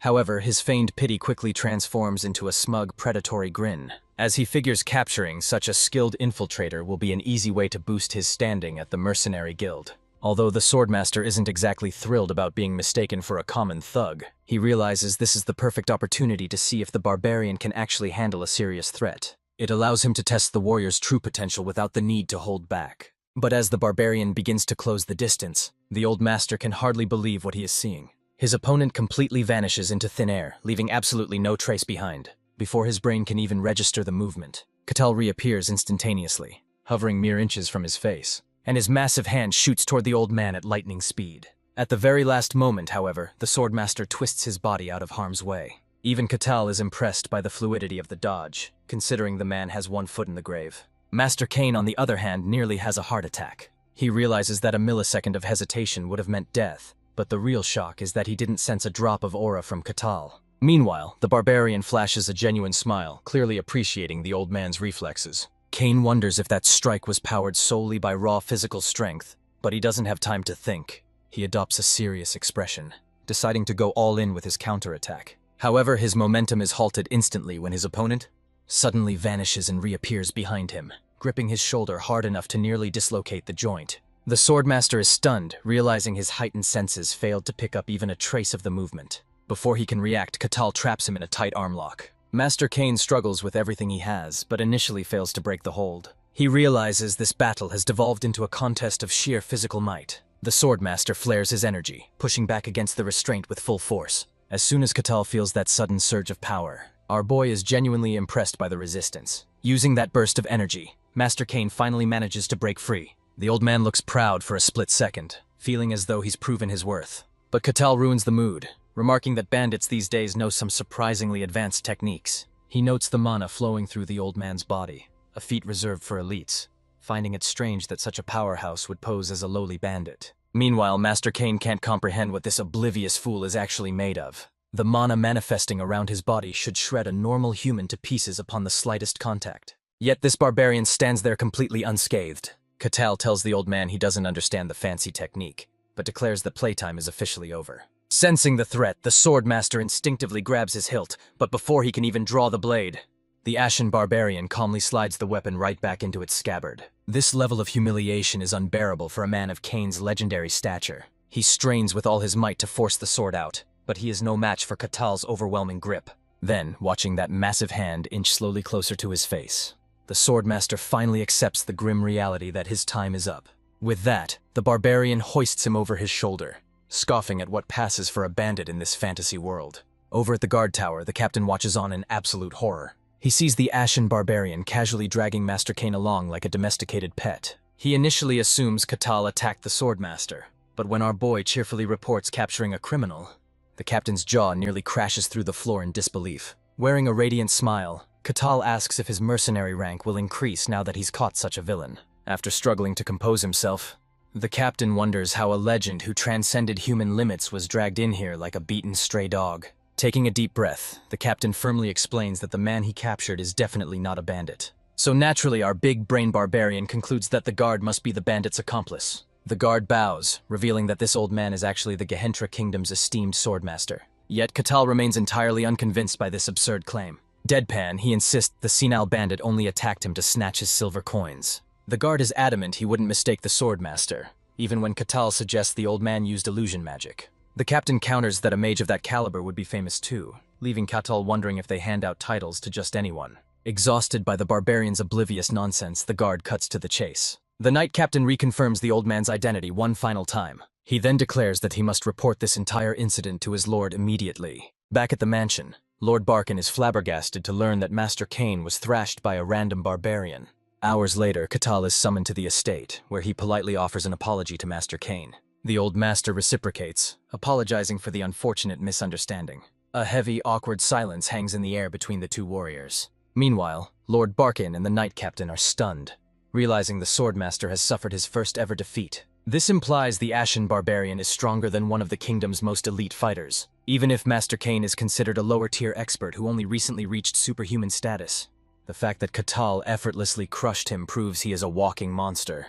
The mere thought gives Lord Barkin a headache, so he excuses himself, telling the men to settle their differences alone. Once the room clears out, Master Cain and our boy quietly stare each other down. The old man simply cannot admit that he was surgically dismantled and had his pride shattered to pieces. Eventually, he gathers his composure and formally introduces himself as Swordmaster Cain. Catal pauses, asking if Swordmaster is actually part of his name, but Cain explains it is a noble title rather than a birthright. Curious, the boy asks if the impressive technique he witnessed earlier was a specific Swordmaster ability. In response, Lord Cain manifests a swirling aura of arcane energy around his hand.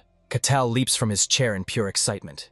He had previously dismissed the light as a cheap bandit trick, but now, realizing it represents the pinnacle of swordsmanship, he is completely captivated by the display. Cain explains that he is looking at aura, the physical manifestation of raw arcane energy, recalling how imposing the glowing energy made the old master look during their clash. Catal's eyes light up, and he immediately demands to know how he can wield it himself. Simplifying the concept, Lord Cain states that aura is the projection of arcane power. When Catal inquires if the substance is similar to mana, the nobleman explains that arcane energy is the root source.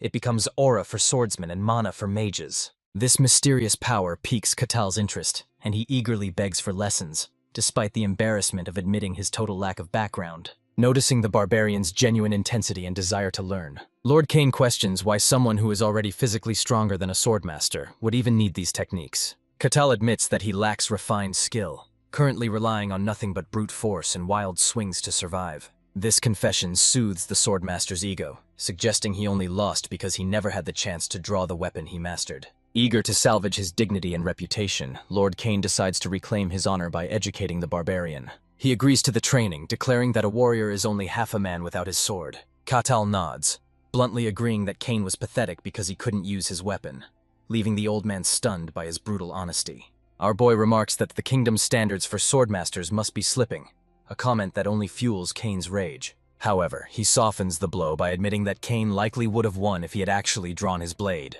Hearing that acknowledgement restores just a sliver of the old man's shattered dignity. Back in the human world, Catal took swordsmanship seriously, but he realizes his prior training is useless here, where combat relies on manipulating arcane energy. The training begins immediately, with Lord Cain explaining that the core of his style lies in the delicate balance between reality and illusion. He asks what Catal saw during his fight with the disciple, and our hero recalls how the student's blade seemed to split into 3 simultaneous tangible strikes. Reflecting on that battle, Catal begins to grasp the true concept of this world's sword arts. He asks the old master if their swordsmanship relies purely on technique, rather than raw physical strength. In response, the old geezer finally draws his weapon. The steel instantly begins to glow with a faint, ominous green aura.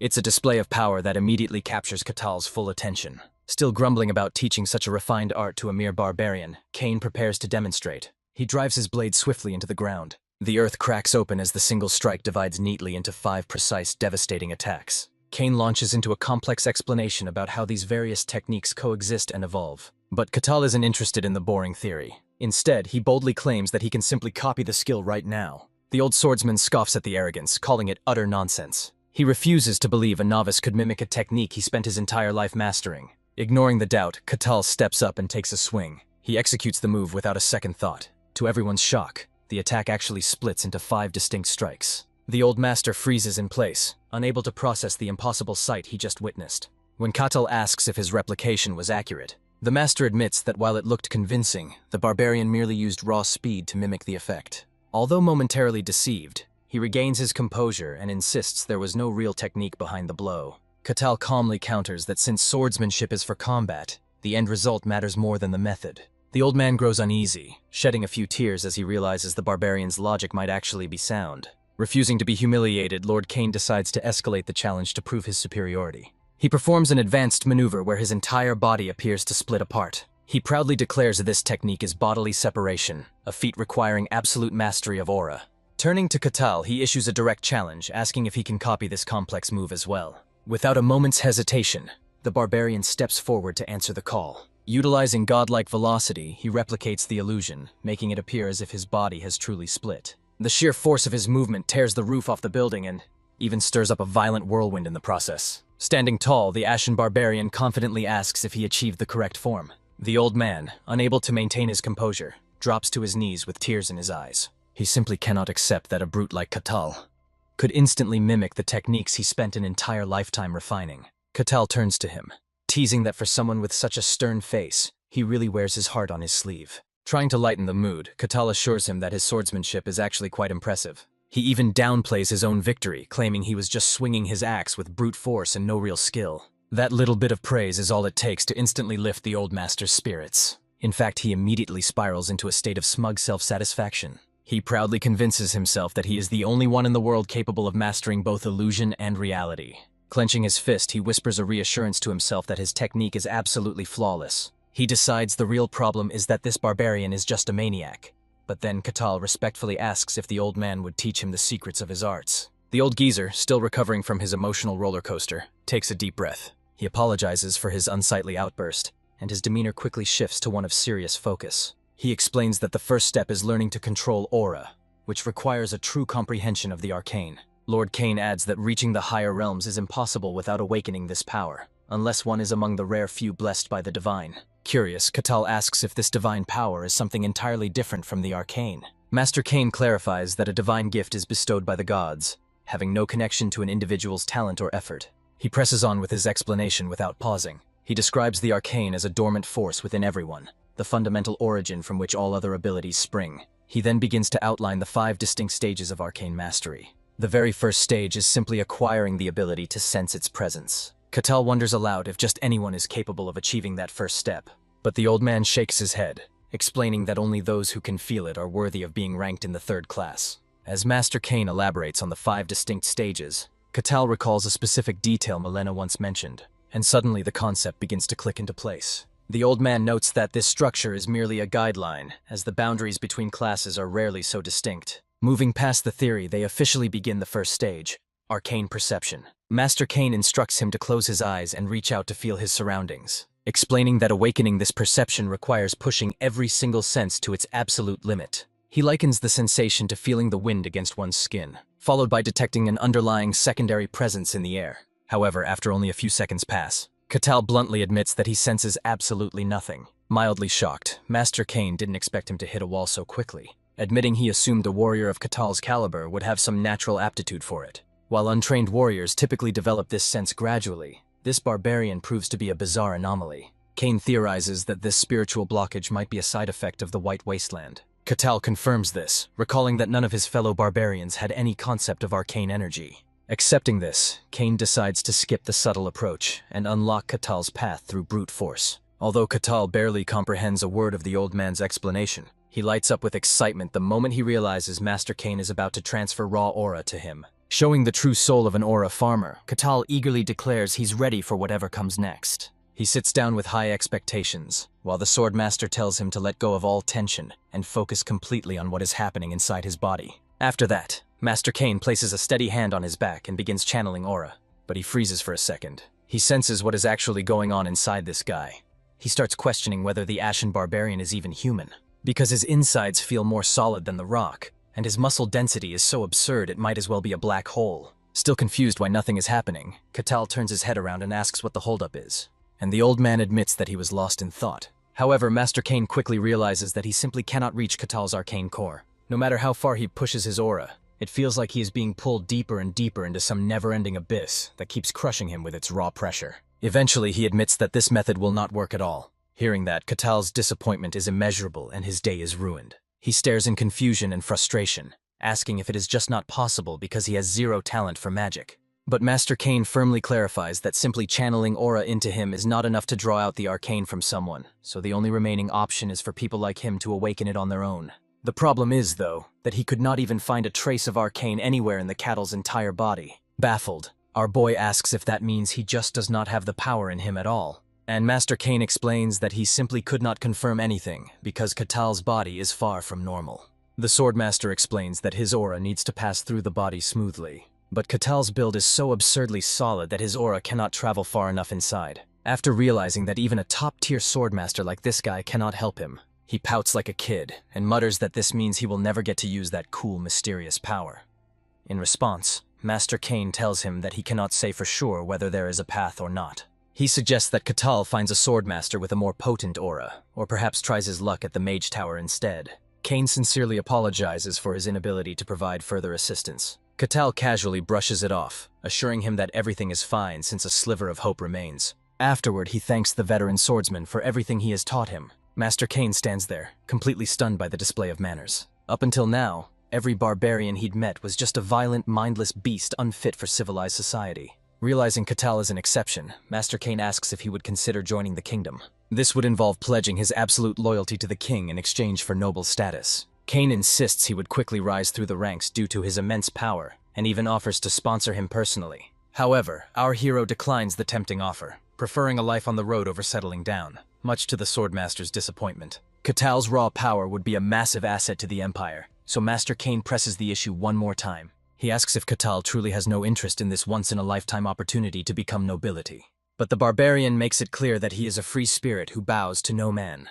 Upon hearing this declaration, the Swordmaster is left completely speechless. Catal thanks him one last time before heading out, grateful for the mentorship he received. Later, as the old man walks alone through the empty halls, he reflects on how foolish it was to believe that someone like Catal could ever be controlled. The fact that he acts entirely on his own free will makes him even more dangerous than the mindless demons from the snowfields. He lets out a heavy sigh of deep frustration. Master Cain can't help but question the Emperor's sanity for attempting to conquer the perilous demon realm. Back in Lord Barkin's quarters, the noble asks if Cain is certain about the Emperor's intent to seize the demon lands. The Swordmaster confirms it, noting that the Emperor is sending men to their deaths under the guise of gathering intel.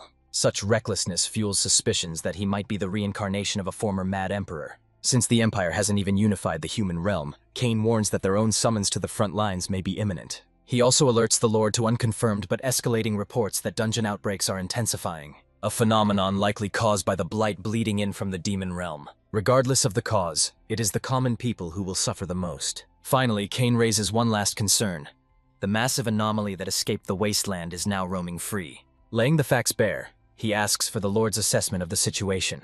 While Barkin doesn't view Catal as an enemy, he admits that only time will reveal the Ashen Barbarian's true path, especially after the brute gave the Swordmaster a humiliating existential crisis. As a new day dawns, Catal returns to exploring the Barkin territory like a carefree tourist. However, he notices that wherever he goes, children burst into tears and cling to their mothers. Even grown men do their absolute best to give him a wide berth. He wonders if this reaction is due to his primitive attire, rather than his monstrous NBA-ready physique. After all, a raw beast-hide vest doesn't exactly scream civilized to the locals. So his mission for the day is to finally acquire some proper clothing. Naturally, the first shop he visits is a high-end boutique. Inside, he found racks of colorful fabrics and garments neatly displayed.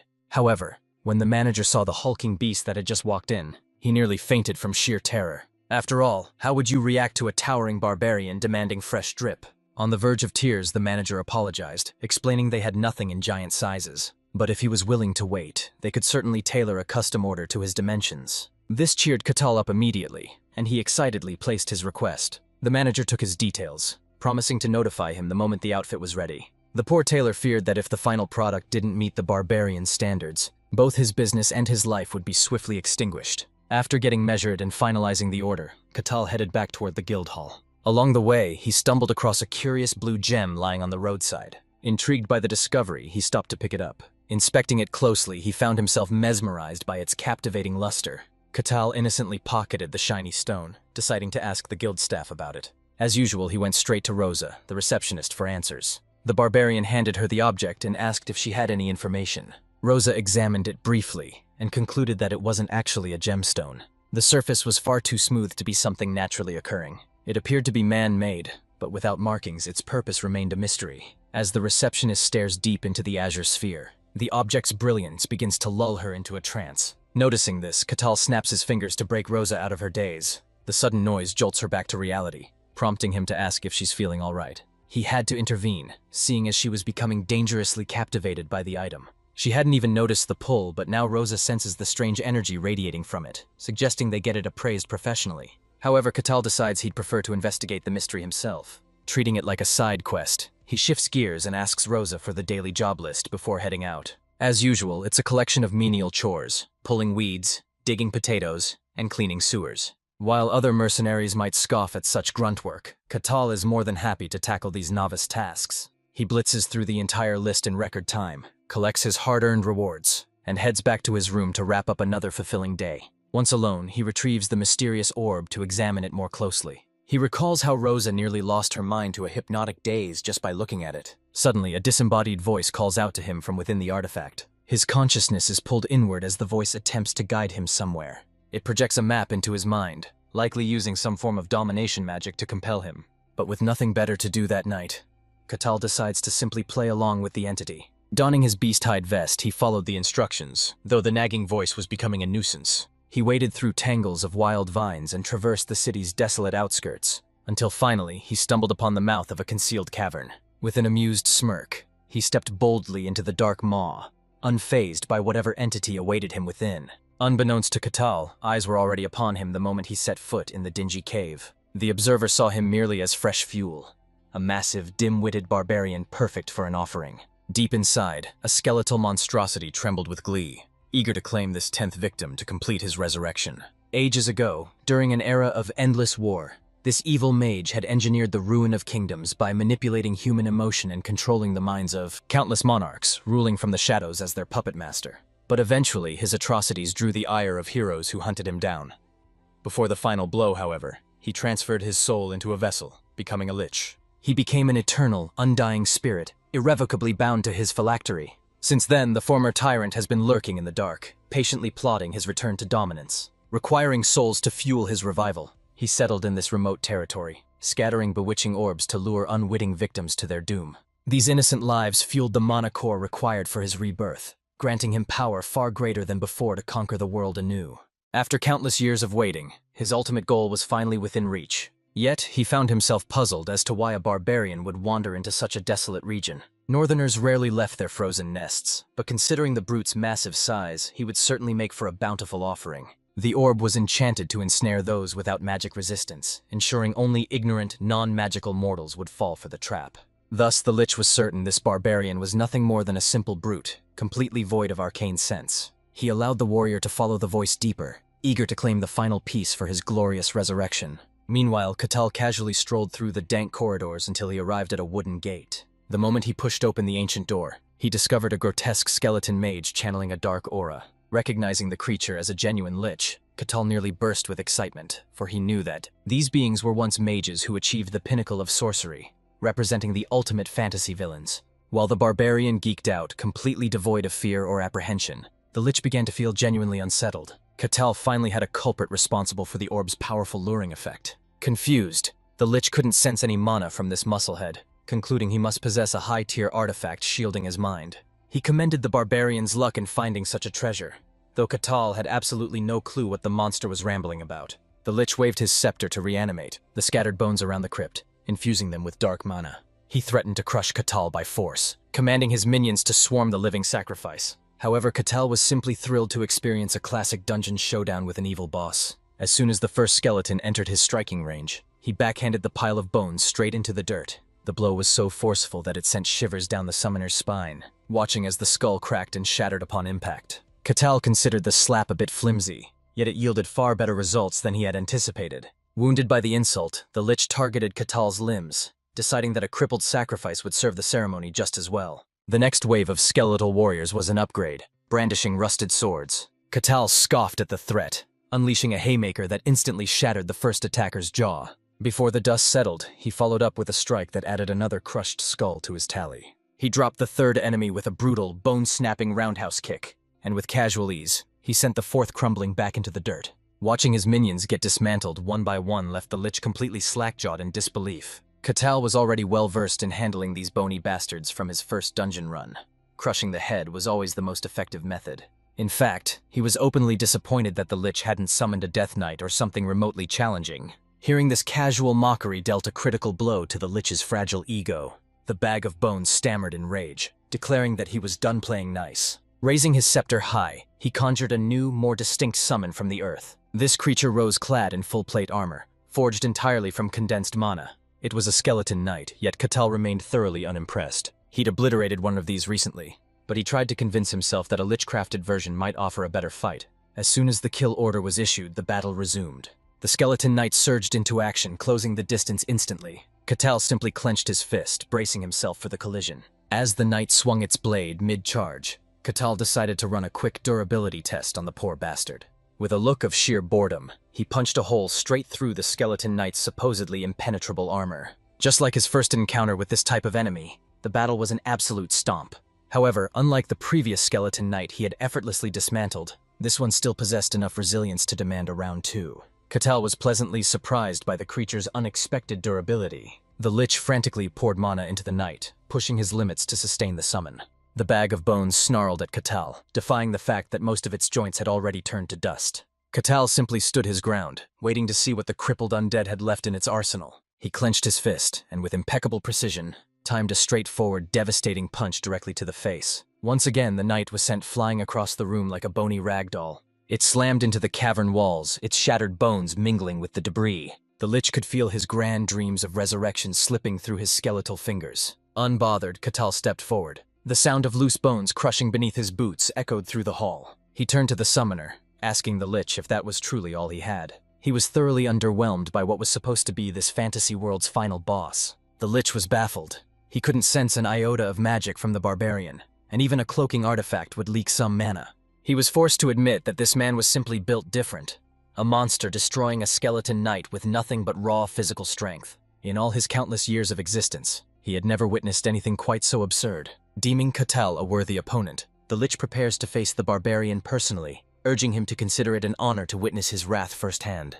As the surroundings plunge into darkness, Catal isn't unnerved, but rather intrigued, gazing into an endless void stretching out in all directions. This zone of terror is the price Catal must pay for his blatant disrespect and for daring to trespass upon the sanctuary. The Lich speaks boldly, conveniently forgetting that he was the one luring innocent victims here using the orb as bait. Even the Lich seems to realize the hypocrisy of his own threats. After all, everyone standing before him was a victim of his scattered orbs, and Catal is no exception. The prideful undead flaunts his titles, declaring himself Kartos Branuelos Kessis, the mastermind who toppled 5 kingdoms and battled ancient heroes. This reminds Catal of the elf queen he met recently. While the Lich monologues, the Barbarian is just annoyed by people with such unnecessarily long names. Meanwhile, the Lich begins weaving a spell intended to turn Catal into a cornerstone for his resurrection ritual. Dark energy erupts from the scepter, shooting straight toward the Barbarian and clouding his vision.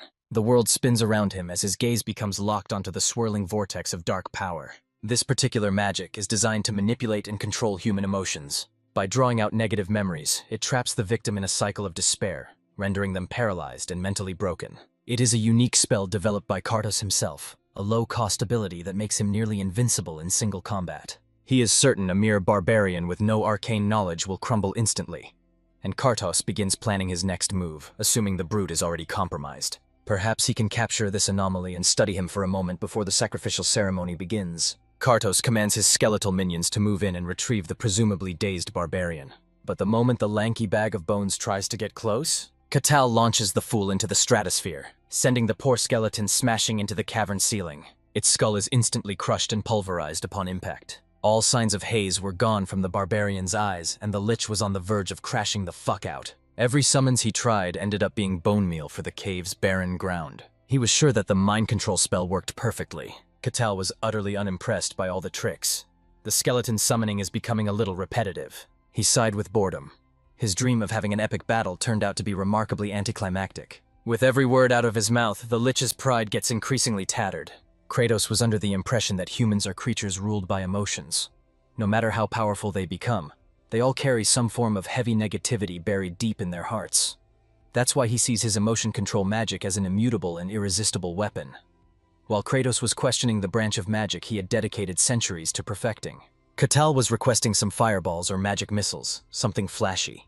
If there's one thing he loathes, it is his magic being compared to low-tier spells. Fueled by hate for the unsuspecting barbarian, Cardo summoned a dark, murky current with neither form nor substance. This ultimate technique shall swallow the world and drown all clarity and chaos. That incredibly grandiose chant revived Catal's hope of seeing something truly mythical. When the murky wave of darkness reached its zenith form, it was unleashed to consume everything in its path. Catal stood like a curious kid as he watched the waves barrel towards his position. With his ultimate technique in full effect, the Lich laughed maniacally, expecting an inevitable victory. His early celebration was cut short when a black bile shot out of his mouth. He fell to his knees, severely weakened. Cardo severely overdid it with that last spell. He spent all his mana, except the bare minimum, to keep his vessel together. Still, it is worth it just to see that barbarian die a horrible death. Unfortunately for him, he had completely depleted his mana reserves in vain. Catal remained standing, offering mild praise for the technique. He was slightly impressed, but he expected far more. Even the most devastating spell in the Lich's arsenal proved utterly useless against the strange barbarian. Had a legendary hero taken that hit directly, their mind would have shattered into a million fragments. Yet for Catal, it felt like nothing more than a slight tickle. Seeing the Lich collapsing to his knees in exhaustion, Catal casually drew his massive battle axe. He had taken every dark trick head-on, so it was only fair that he finally took his turn. That was when the Lich began deluding himself, desperate to find a logical reason for his failure. Cardos became convinced that the barbarian had sought out this cave fully aware of his identity. As usual, Catal had absolutely no clue what the hell the bonehead was rambling about. The Lich laughed maniacally, praising a non-existent intelligence network for successfully tracking him down. He vowed to rise again, shatter any blade sent against him, and rule the world as he once had. He recalled a rumor that deep within the Empire lay a secret facility for breeding humans, a place where elite talents are cultivated. He concluded this man was a living weapon, bred and trained solely to kill the immortal Lich, an assassin honed to perfection by the Empire's full resources. Even so, Cardos Brunalis Kessis would prevail, snap the blade meant to end him, and overthrow the Empire once more. Hearing this nonsensical babble, Catal worried that the underwhelming Lich had completely lost his marbles. When all other options failed, the soul of the ancient mage abandoned his physical vessel and attempted to force his way directly into Catal's body. He initiated the transfer, believing that invading the barbarian's body and consuming his simple mind would provide a fresh, powerful vessel. It was his only path to survival, and the potential benefits were staggering. As his soul successfully infiltrated that indestructible physique, Cartos prepared to lay claim to his new home. However, upon reaching the barbarian's inner mind palace, he instantly sensed that something was dreadfully wrong. He had never witnessed anything quite like this before. The Lich expected to find memories of a soldier molded by the Empire, but when faced with the true nature of Catal's existence, Cartos realized that the Empire couldn't possibly comprehend a being of this magnitude. His consciousness collapsed instantly, and the mighty Lich Cartos died in a state of utter confusion. Back in the physical world, Catal had no idea what had just transpired. All he saw was the Lich suddenly drop dead before the fight could even truly begin. He had been observing passively the entire time, genuinely curious to witness the magic of a fully evolved mage. Instead, he concluded that leashes were underwhelming, but at least the dungeon was cleared and rewards awaited. Catal casually scooped up the scepter Cartos had left behind, wondering if he could use it to practice some magic of his own. But as he fidgeted with the artifact, the magical crystal core suddenly popped loose. Treating the power source as simple loot, he shoved the gem into his pocket. Next, he examined the vase which had served as the vessel for Kratos' soul. He secured that as well, making a mental note to have Rosa appraise it later. With both the scepter and the vessel in hand, he was thoroughly pleased with his rewards. Just before leaving, a sinister magic circle inscribed on the wall caught his eye. Suspecting a secret chamber might lie behind the ominous marking, he decided to investigate the surface. Or rather, he simply obliterated the sturdy wall with a light touch. However, what lay beyond the rubble was a truly macabre sight. He had uncovered the Lich's hidden sacrificial chamber, filled with unfortunate victims suspended in a death-like slumber. Catal had hoped for extra loot, not a grim collection of mortal souls awaiting sacrifice. Still, driven by curiosity about their identities, he approached to check their condition. He even tried calling out to them, but they remained completely unresponsive. Unsure of how to handle this grim discovery on his own, he decided to return to the guild and report the situation to the authorities. Surely they would dispatch a team to manage the rescue operation. By the time he stepped back through the guild's entrance, the sun had fully risen, casting a new light on his journey. And this time, Rosa welcomed him with respect and enthusiasm, replacing her usual skepticism. He mentioned that he had some unfinished business to attend to, a statement that immediately piqued her curiosity. Catal revealed that he had just solved the mystery of the orb he'd shown her the previous day. He gave her a full report on the hidden dungeon, though her initial reaction was pure disbelief. She knew of only 5 existing leeches, and their backwater territory seemed like an impossible hiding spot for one. To prove his story, Catal produced the vase that had served as Kardos's life vessel. It radiated a menacing aura, yet this lunatic expected a simple receptionist to appraise such a cursed object. Rosa was left completely speechless, unsure of how to handle such an absurd request. It finally dawned on her that the wild tale this barbarian was casually recounting was actually true. He also mentioned finding captives held for a sacrificial ritual, causing Rosa to fear this man might send her to an early grave. He considered rescuing them, but since their minds were shattered, he decided a professional evaluation was required first. Come to think of it, there had been a suspicious spike in disappearances throughout the territory recently. If a lich was truly responsible, this situation was vastly above a mere receptionist's pay grade. She realized she needed to alert the authorities immediately. The guard captain barged into the guild hall the moment he received word about the lich. Inside, he found the barbarian sitting at a table, his massive frame making the furniture look like a child's toy. Catal calmly assured the anxious officer that the threat was neutralized, so there was no need for panic. However, when he dropped the name Kardos during his debriefing, the mood shifted instantly. The captain was flabbergasted. Everyone knew that name, from high-ranking officials to random peasants on the street. Kardos was pure evil incarnate, a sorcerer who once upended the world by creating emotion manipulation magic. This was a monster who drove 5 kings to madness and ruined 5 kingdoms. The mere mention of a lich would usually terrify anyone. Yet Catal nonchalantly insisted that the undead sorcerer wasn't actually that impressive. Since Kardos had self-destructed, the first captain pressed for a more detailed explanation, knowing the gravity of the news. Although Catal wanted to be helpful, there wasn't much to say since the battle had ended in the blink of an eye. The captain asked the barbarian to wait briefly while he rushed to inform Lord Varkin of the situation. When the territory's overseer heard that an agent of death had been lurking nearby, he initially refused to believe it. He desperately tried to convince himself that it must have been some other, lesser type of monster. However, the rescued victims had already given their testimonies, and they were absolutely positive their captor was a lich. Furthermore, there was undeniable physical proof in the form of the recovered life vessel. With this evidence, it is only a matter of time before the Empire dispatches investigators to scrutinize the incident. The timing could not be worse, especially with Lord Kane currently away from the estate. Still, it is Varkin's duty to report this to the capital, though they could count themselves fortunate in one regard. If the barbarian hadn't stumbled upon that lair, the outcome would have been catastrophic. It was highly likely that Kardos had been in the final stages of preparing his own resurrection. Once again, Catal had pulled off a remarkable feat that saved countless lives, and naturally such a triumph required a reward of equal magnitude. The problem was that Lord Varkin had no idea what he could possibly offer the eccentric man that would suffice. The following day, the Lord awoke and began his routine, donning his robes as the morning sun rose over the estate. Suddenly, a maid frantically burst into the room to announce the arrival of the Sun God's Inquisitor, Lord Aquas. Varkin quickly changed into formal attire before rushing out to meet his esteemed guest. And gentlemen, let me tell you, the Sun God's Inquisitor is an absolute baddie. He invited her to sit, though a heavy, uncomfortable silence immediately filled the room. Lord Varkin stammered through a clumsy introduction, thanking her for the sudden visit while trying to hide his nerves. This woman was Aquas, the High Inquisitor of the Sun God. Known as the Judge of Heresy, she introduced herself with an imposing aura, being the youngest person ever appointed to such a prestigious rank. She once beheaded 7 warlocks who signed pacts with demons and single-handedly dismantled a massive pagan ritual.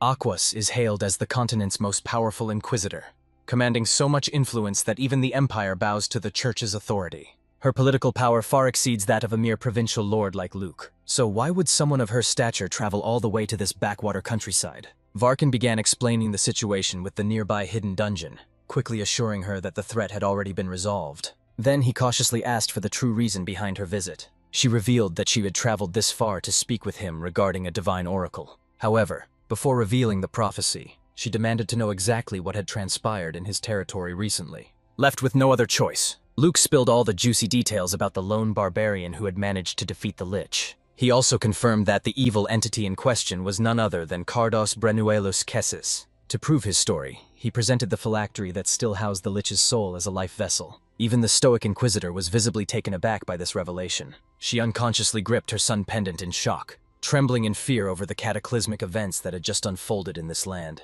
With an ominous tone, Aquaz demanded to know if this barbarian was currently residing within the estate. The Lord answered truthfully, confirming that the warrior was indeed still staying within their territory. However, the Inquisitor remained skeptical, struggling to believe that a threat like Cardos could be dispatched so easily. To prove his point, the Lord added that the barbarian had also bested Lord Cain in fair combat, signaling the rise of a new powerhouse. Intrigued, Aquaz pressed further, asking which specific tribe this barbarian hailed from.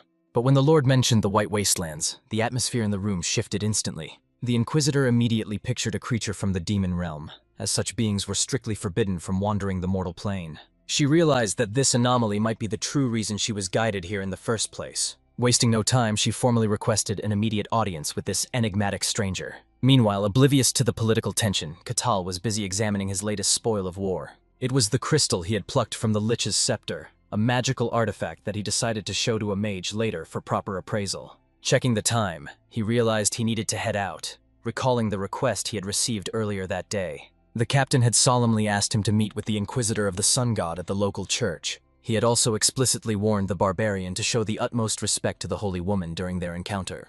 After gathering his gear, Catal left his quarters and made his way directly to the sanctuary for the scheduled meeting. In this world, gods were not just myths. They were omnipresent beings who bestowed power upon the worthy and occasionally descended to the mortal plane.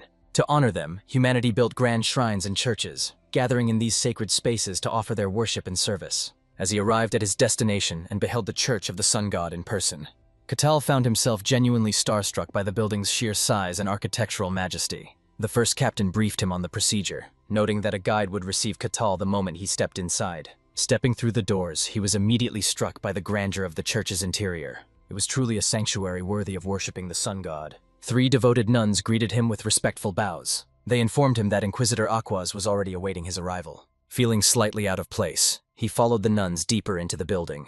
They escorted him all the way to the inner sanctum. There he laid eyes on the sun god's youngest inquisitor, a prim and proper woman, though Catal was just amused by the spectacle. Seeing that she had achieved the faith's highest honor at such a tender age, he realized she must possess exceptional skill and devotion. However, a glimpse of his enigmatic smile seemed to catch the Inquisitor off guard. Cutting through the pleasantries, Catal asked why he had been summoned. As expected, she wanted to discuss the recent dungeon incident and the defeat of Kratos, a villain known for committing atrocities worldwide.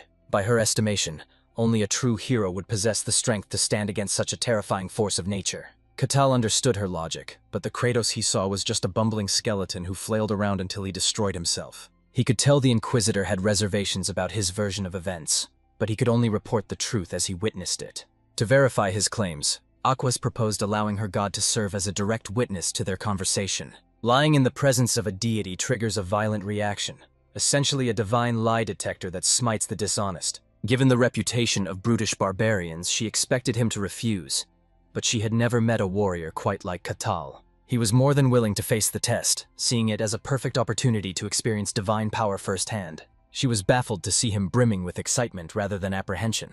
Typically, the mere thought of a deity scrutinizing your soul would induce terror. But for Catal, there was simply nothing to hide. After all, he wasn't the type to rely on deceit. Accepting his resolve, Inquisitor Aquaz initiated the sacred ritual. She offered a solemn prayer to the sun god watching from the zenith, the supreme overseer of the celestial star itself, invoking an omnipresent gaze to expose all falsehoods within this space. Immediately, an intense beam of sunlight descended upon the church. As divine power enveloped them, Catal was thrilled.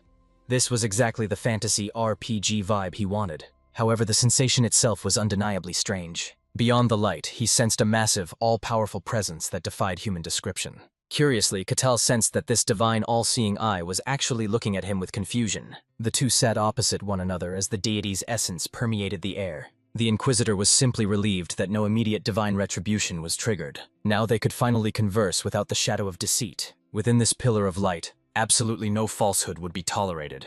Catal crossed his arms and nodded, readying himself for the interrogation. Under the watchful eye of the sun god, their discussion finally began. He calmly explained that the Lich self-destructed, and when the light didn't react, she assumed this barbarian was just incredibly lucky. She surmises that Kratos must have drained his energy preparing for resurrection. Otherwise, at full power, this barbarian wouldn't be alive. Her internal monologue is cut short when Catal asks if her doubts have finally been cleared. She confirms they are and apologizes for her earlier rudeness, but the barbarian simply smiles, finding the situation rather entertaining. Aquaz then presses for the truth, asking if he really hails from the White Snowfield. Our boy answers directly that he is indeed from those frozen lands, confirming it a second time when she asks again. This revelation shocks her, as it proves he belongs to the demon realm and might be the Grey Barbarian from the Emperor's ancient legends. Suddenly, the hero turns the tables, catching her off guard by asking exactly why she came to this territory. Treading carefully, she explains that she is only here to attend to a personal matter. Catal's expression hardens, and he questions if this personal matter is just an excuse to verify if he is an unclean being. Tense and cornered, the girl tries to feign ignorance, claiming she doesn't understand his implication. Our boy notes that while he isn't certain, it seems excessive for a god to observe a mortal merely to catch a lie. She realizes she can't deny it, knowing that no falsehood can remain hidden before the eyes of a god. Conceding the point, she admits he's right, prompting him to ask if this was her mission from the very start. Aquaz denies it immediately, explaining that he wasn't actually her original target. She reveals that an oracle descended from the sun god, and upon arriving, she suspected he might be the one mentioned in the prophecy. Once again, she bows her head, apologizing for concealing her true intentions. But he responds calmly, brushing it off and noting that he finds the whole situation rather intriguing. Catal then presses for the oracle's actual message, leaving the girl conflicted about sharing such confidential information. Ultimately, she reveals the oracle's words to him, though the specific details are hidden from the audience. Our boy looks genuinely shocked by what he hears as the scene abruptly cuts. Later, the girl is standing by the church window when the sound of approaching footsteps catches her attention. She turns around to find the lord of the territory walking toward her. Noticing her demeanor, he gently asks if something is weighing on her mind. Speaking softly, she admits that she has finally met with the barbarian. However, that encounter has only left her thoughts more tangled than before. She explains that she is now certain he is a barbarian from the demon realm's White Snowfield. Lord Barkin is visibly shaken, especially when Aquaz adds that no intelligence has ever leaked from that region before now. The Lord desperately wishes this connection were merely a rumor, knowing that if the truth gets out, it will shake the world to its core. Countless factions crave to explore the Snowfield, including the Emperor, and his involvement would unleash unimaginable chaos. Aquaz, however, quickly reassures him that there is no need to panic just yet. They intend to handle the Lich situation personally, while keeping the barbarian's true nature a secret from the public. With a sigh of relief, the Lord asks the burning question: are all Snowfield barbarians like Catal? She shakes her head. If every barbarian possessed his capabilities, they would have conquered the world long ago. Barkin reflects that while barbarians possess immense physical strength, it is usually balanced by a lack of intellect. The very idea of that raw power combined with genuine intelligence is a nightmare he scarcely dares to imagine. Snapping back to reality, he nervously asks about the rumors regarding the current barbarian king, specifically if he possesses both brains and brawn. Aquaz confirms that she has met the king once and he is indeed a breed apart from the others. The Lord muses that a meeting between Catal and the barbarian king would be fascinating, but Aquaz immediately dismisses the idea as dangerous. Internally, she knows that the relationship between the barbarians and the servants of the gods has always been volatile, and the rising power of the barbarian tribes is not a threat they can afford to take lightly. The Lord questions the secrecy, asking why the oracle's message required such a private meeting. The girl replies that she simply needed to verify a single detail. Gazing out the window, she explains that she had to determine if Catal was truly human or just a mimic, prompting the Lord to ask what kind of prophecy would cast such doubt. She recites the oracle's words, but just like before, the actual content remains hidden from the audience. However, the Lord's face twists into an expression of pure shock upon hearing it. The scene shifts to the Lord's private chamber, where he asks the barbarian how he's holding up. Our boy confirms he's doing fine, though he wonders why he was summoned in the first place. The nobleman admits there is one specific matter they need to address. He clarifies that while he wouldn't exactly call this an apology, he has prepared a reward for Catal's aid in defending the territory. Without another word, the Lord places a pouch on the table, drawing Catal's curious gaze. He's slightly surprised to see what appears to be a simple leather bag. Catching his reaction, the man explains that this is no ordinary pouch and urges him to inspect it. Our boy picks it up, immediately sensing a strange aura radiating from the object. Lord Barkin reveals it's a spatial artifact capable of storing multiple items, limited only by its internal volume. He adds that the magical space inside is nearly as vast as the reception hall they're currently sitting in. The barbarian is stunned. This is the first true artifact he's ever laid his hands on. The Lord explains that it can swallow objects larger than its opening, prompting Catal to test it immediately. He hefts his massive axe, ready to see if the magic holds true, skeptical that such a colossal weapon could possibly fit through such a tiny opening. But in an instant, the pouch swallows the axe whole, leaving him speechless as the Lord explains that retrieving it requires only a touch and a thought. Our boy follows the instructions, and with a spark of excitement in his eyes, he effortlessly draws the axe back out. The Lord declares this a gift for saving his territory, and seeing the boy's delight, he considers the debt fully repaid. Yet a deeper anxiety plagues the Lord's mind. The unresolved prophecy weighs heavily on him, as does the silence from his distant lands. The Swordmaster's warning echoes in his memory. Creatures from the demon realm are surfacing, signaling the start of a catastrophic event. Connecting this to this prophecy, the Lord recalls the chilling details mentioned by Aquas. A great evil is destined to descend upon this territory and spread to engulf the world, the heart of the Oracle's prophecy. Around the same time, the grim truth about the Varkan territory begins to surface within a scattered network of villages. Suddenly, contact with one settlement is lost, though initially it is dismissed as a minor issue. But when a group from a neighboring village is sent to investigate, they vanish without a trace. The Lord dispatches his official guards to intervene, yet they too meet the same mysterious fate. Only then does he realize that a truly catastrophic threat has emerged. Sometime later at the Mercenary Guild, Rosa flags our boy down with an urgent request from Lord Barkan. She explains that the objective is to investigate the village that recently went dark. The task is merely to assess the situation, but she notes that the reward is suspiciously high for such a simple job. Enticed by the offer, Catal finds the mission appealing and decides to accept it immediately. A gathering is soon organized for the mission participants. Among the arrivals is a priestess who has also signed up for the task. Recognizing her, our boy immediately steps forward to approach her. She looks genuinely surprised to run into him, her eyes immediately drawn to his brand new custom outfit. He explains that his old snowfield gear finally fell apart, so he commissioned this fresh design himself. The priestess asks if he's here for the mission as well, and he confirms that he signed up. He remarks that he couldn't pass up such an intriguing job, leading her to think that this barbarian is truly one of a kind. Our boy then asks why she's flying solo, noticing that her usual companions, Tyrannus and Cassin, are missing. She assumes they probably took one look at the mission details and decided to pass, taking a moment to scan the surrounding crowd. Catal realizes that the turnout is shockingly lower than he expected.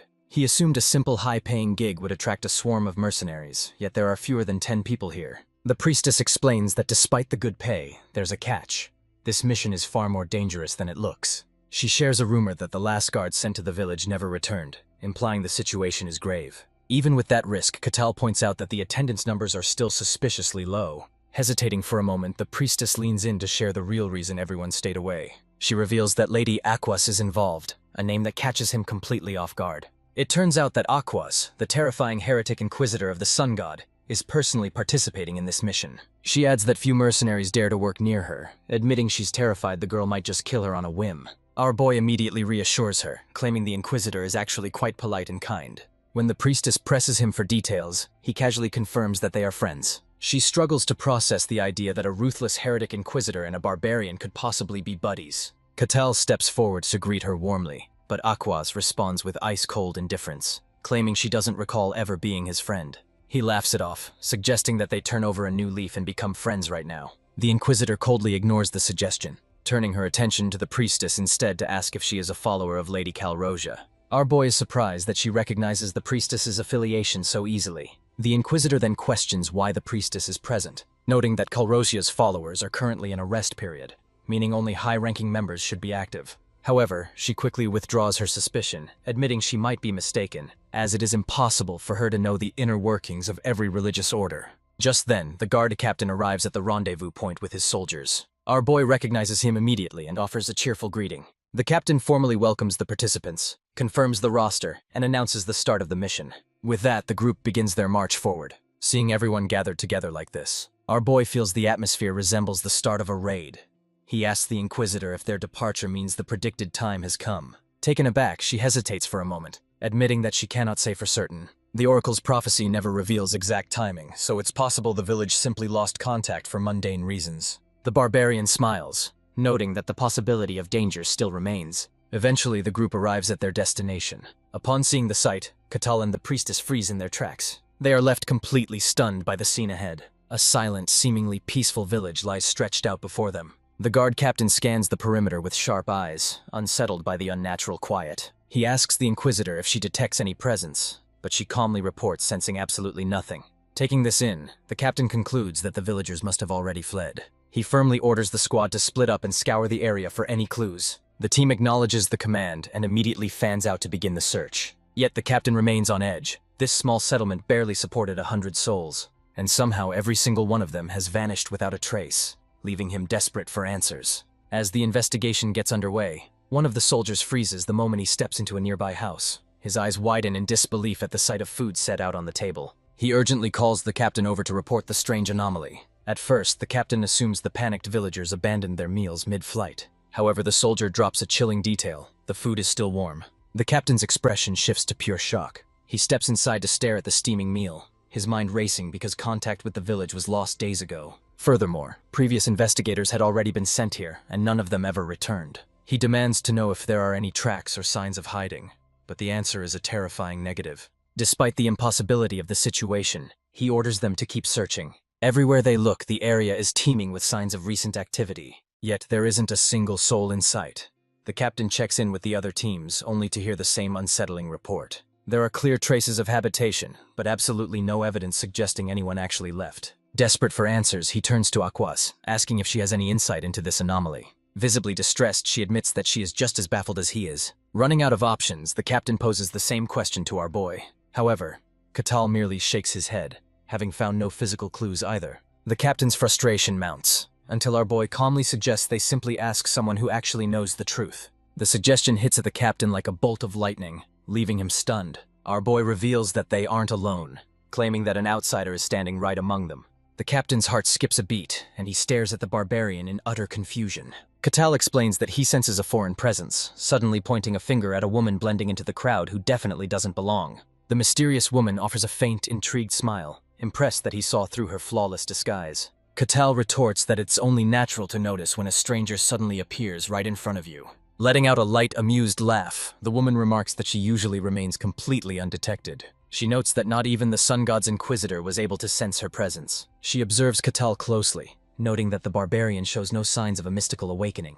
With her curiosity piqued, she demands to know exactly who he is. But before our boy can answer, the guard captain suddenly screams for everyone to fall back immediately. His face twists in pure distress as he realizes the danger they are in. Aqua whispers that she still senses absolutely nothing, no presence whatsoever. This revelation leaves both the captain and the priestess shaken to their very core. If the church's top inquisitor can't detect it, this entity is either harmless or an evil so advanced it masks its own existence. The mysterious woman clicks her tongue in disappointment, admitting she had hoped to quietly tail them and scout their territory. But suddenly, her features begin to contort as she shifts into her true form. Once the gruesome transformation is complete, she flashes a wicked grin, declaring her intent to drag the barbarian down to hell as her slave. The demoness unveils her terrifying true appearance and unleashes a massive sphere of destructive purple energy. Everyone stares in paralyzed shock as she ascends, hovering ominously right before their eyes. The guard captain screams for everyone to run and save themselves. But the group quickly realizes that escape is no longer an option.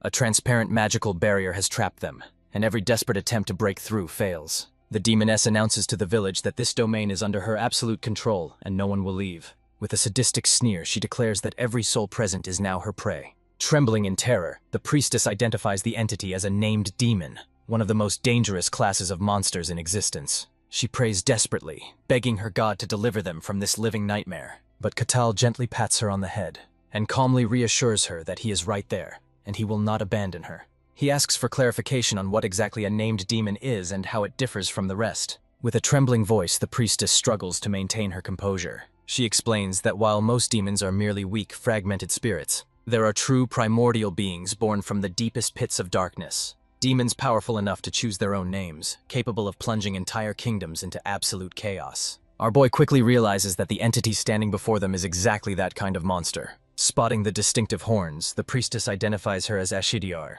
a legendary demoness who wreaked havoc centuries ago.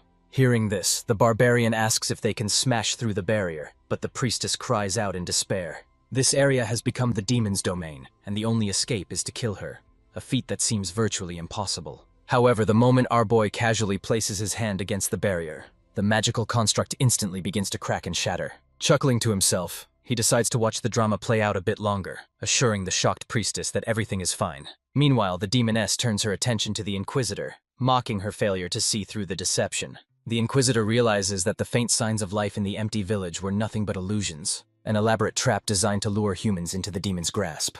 Enraged, she lashes out, calling the demon vile and despicable for such underhanded tactics. But Ashidia remains completely unfazed by the insults. In the background, our boy watches the show, happily munching on popcorn while wearing 3D glasses. He muses that summoning a named demon usually requires a massive sacrifice of souls, far more than a single village could provide. Furthermore, expanding a domain this large without being detected should have been impossible. She is stunned that a demoness managed to infiltrate their world completely undetected, but the intruder just sneers, refusing to reveal her secrets. Enraged, the Inquisitor condemns her as a vile plague sent to defile the Holy Land. This outburst only makes the demon girl throw her head back in laughter. She retorts by calling the woman an obedient lapdog, mocking her faith and questioning if her precious god can actually save her now. Her expression then turns grave as she declares that the world's fabric is cracking, and this realm no longer belongs solely to humans and their deities. She recounts an ancient war from long ago, where gods and humans fought fiercely against the forces of evil, ultimately claiming victory and banishing the darkness to the deepest dimensions. Proudly introducing herself as the demon of gravity, she reveals she has waited centuries in hell for this exact moment. She vows to wipe away the shame of that past defeat and blanket the entire world in darkness. Aquas counters with fury, insisting the world belongs to the light and demanding this disgusting creature return to the abyss. Wasting no time, she initiates a sacred ritual. Calling upon her god, a massive pillar of brilliant golden light engulfs her entire body. As she begins to morph into a divine warrior, the scene shifts to the sidelines. Our hero realizes the legends are true. The enemy really does politely wait during a magical transformation sequence. When the light fades, she stands clad in divine golden armor, looking every bit the part of a holy knight. The demoness, however, just finds the flashy display amusing. In response, she summons a massive crystalline scythe to her hand. With the posturing finally over, the real battle begins. The Inquisitor charges forward, closing the distance at blinding speed. They collide with violent force, triggering a massive explosion of energy that shakes the very ground. In the wake of the massive blast, both combatants are hurled backward by the force. The demon girl lands confidently, mocking the divine hunters for their lack of dignity and ignorance of combat etiquette. The Inquisitor glares back, her eyes burning with intense fury. She digs her heels into the ground and launches herself forward at full speed once more. The demon stands her ground, completely fearless, then vanishes in a blur, leaving nothing but an afterimage behind. Unable to track her opponent's speed, the divine girl is completely outplayed. Suddenly, the demon materializes behind her, forcing a split-second reaction. She barely raises her shield to block, sparks bursting wildly from the heavy impact. The demon smirks, signaling that the Inquisitor is about to be crushed. She gathers a concentrated surge of dark energy at her fingertip and unleashes it at point-blank range. The Inquisitor struggles to hold her ground, but the overwhelming force steadily drives her back. The pressure becomes too great, and as the demoness's power pierces her guard, her defense shatters. But in that critical moment, the Inquisitor begins reciting Holy Scripture. Radiant light bursts forth, manifesting into a defensive holy barrier. The sudden surge of divinity forces the demon girl to retreat, giving the divine girl just enough time to get back on her feet. The demoness is genuinely shocked that someone so young can wield scripture at such a high level, forcing her to admit that the display is actually quite impressive. Undeterred, Aquas chants a new scripture, invoking a holy fire meant to incinerate all evil. She hurls the spell at the demoness, who reacts with lightning-fast reflexes, meeting the assault head-on and countering with a strike drenched in dark energy. The two opposing forces collide in a violent explosion, and against all odds, the demoness manages to shatter and deflect the light. Aquas grits her teeth, visibly stunned that her attack was brushed aside so cleanly. They immediately begin trading full-force blows, neither side willing to yield. As their weapons crash against each other in a rapid-fire flurry, one blade radiates holy light while the other drips with darkness, their conflict growing so intense that the very terrain around them begins to crumble under the pressure. The priestess trembles violently as the shockwaves wash over her. Other party members scramble to retreat, unable to withstand the crushing aura of the battle. The combatants clash relentlessly, striking with lethal intent, and the volatile mix of holy and demonic energy makes the air suffocatingly heavy. Catal, however, watches the spectacle with a grin, finding the chaos extremely entertaining. Desperate, the priestess turns to him and begs for his assistance to save Lady Aquas. Our boy calmly confirms that he could help, but then casually asks why he should bother. His cold indifference leaves the priestess completely speechless, but he explains that stepping in would ruin the fun, even if he is itching to fight a demon himself. For the moment, he chooses to remain a spectator and simply enjoy the show. The priestess, however, is left completely dumbfounded, realizing this chaotic reality is nothing like the scenario she imagined. Meanwhile, the divine knight and the demoness trade devastating blows in a blur of motion. A massive collision of energy forces both combatants to skid backward. Ashtiar begrudgingly admits the Inquisitor truly earns the title of God's hunting dog. But despite possessing superior strength, the demoness feels the pressure of a bad elemental matchup. She realizes that playing by the rules will only make this battle drag on dangerously long, so she decides to fight dirty to seize the upper hand. Suddenly, Ashtiar abruptly shifts her momentum, and the knight instantly recognizes the vile intent behind the move. Ignoring her opponent completely, the demoness lunges straight for the defenseless party members, who are too slow to react. But the divine knight intercepts just in time, blocking the strike and saving their lives. The group trembles in terror, witnessing the horrifying power gap between these two monsters. However, this noble act forces the Inquisitor into a disadvantageous position, compelling her to focus entirely on deflecting attacks away from the bystanders. Seething with rage, she curses her opponent's cowardice, while Ashtiar responds with mocking laughter, reminding her that demons don't care about fairness. It is a taunt that only fuels the Inquisitor's burning fury. She begins chanting a new spell, manifesting a sacred barrier around herself. Aqua shouts for her party members to get inside the safe zone immediately. They scramble into the circle, thanking her for the protection, while the demon girl simply watches them, wearing a smug, arrogant smile. She mocks the Inquisitor for wasting such precious scripture on defense. Provoked by the insult, the Inquisitor steps out, intending to strike her down. The demoness welcomes the challenge, stepping forward to meet her head-on. Aquas grips her blade and unleashes a precise, wholly infused slash. But the demoness deflects it effortlessly, moving with the agility of a gymnast to close the distance. She sneers, claiming no one will remember this sacrifice. She twists the knife deeper, warning that a loss here would disgrace the sun god. Yet to win and raise her god's prestige, she would have to drop the barrier protecting her friends. Aqua stiffens, torn between rage and caution as she senses the obvious trap. She chooses to ignore the taunt, bracing herself for the enemy's next move. Suddenly, a massive surge of dark energy floods the entire battlefield. Aquas barely withstands the pressure behind her shield as the demon levitates into the air, completely cloaked in malevolent power. A split second later, she senses a massive presence rushing straight at her. A dark figure materializes directly in front of her face, and a violent explosion instantly erupts on impact. The girl is driven back, planting her feet and digging in to brace herself, but her eyes widen in shock.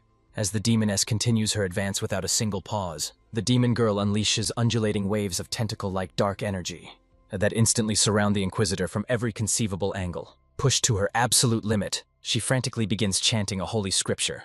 But the demoness suddenly materializes from the energy pool right beside her, intent on silence. She slams Aquas into the ground, clamping a hand over her mouth to cut off the chant. Without hesitation, she raises her weapon to deliver the final killing blow. The Inquisitor barely manages to lift her shield in time to intercept the strike. But spiderweb cracks instantly spread across the surface, making defense nearly impossible. With a smug, cruel smile, the demoness shatters the shield completely into dust and simply flicks her finger. This motion unleashes a massive, overwhelming surge of demonic energy. The Inquisitor is instantly bound in chains of dark power and takes the full brunt of the blast. She screams in pure agony as her holy barrier utterly collapses. Her party members tremble in terror, knowing they won't survive long without her protection. Seeing their fear, the demon girl laughs cruelly, announcing she'll have them all for dessert. But first, she wants to get a taste of the noble god's so-called hunting dog. Just as she prepares the killing blow, a commanding voice orders her to halt. It is none other than Catal, stepping in to declare that the violence ends now.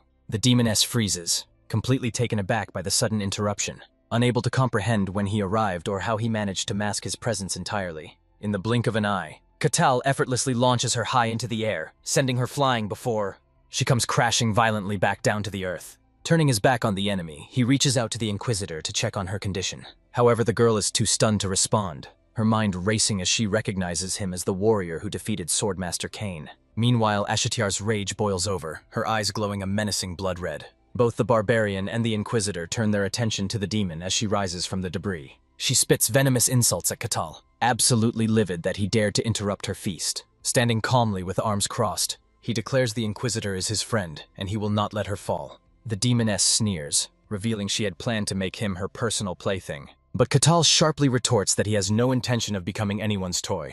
Raising her weapon, she screams that he will die for his insolence. The Inquisitor struggles to her feet, desperately urging the Barbarian to retreat, warning him that this monster is far too powerful for him to defeat. Our boy calmly replies that his strength is more than sufficient. But she insists that physical power alone is meaningless here. Only divinity can banish a demon, a cosmic law as old as time itself, especially within a domain where only gods can stand their ground. Our boy pauses, taking a brief moment to consider her warning, then points out that she is in no condition to continue the fight. The girl retorts that she serves the divine, and therefore, she must stand against this demoness no matter the cost. Impressed by her unyielding dedication, he gently places a hand on her head, praising her resolve. Then, casually stepping forward, he tells her to leave the rest to him, leaving the girl completely speechless, as he admits that he has always wanted to try fighting a demon. Ashatiar lets out a soft, mocking laugh, doubting he stands a chance, but our boy simply smirks, inviting her to come and test that theory herself. Licking her lips in anticipation, she agrees that this might actually be fun.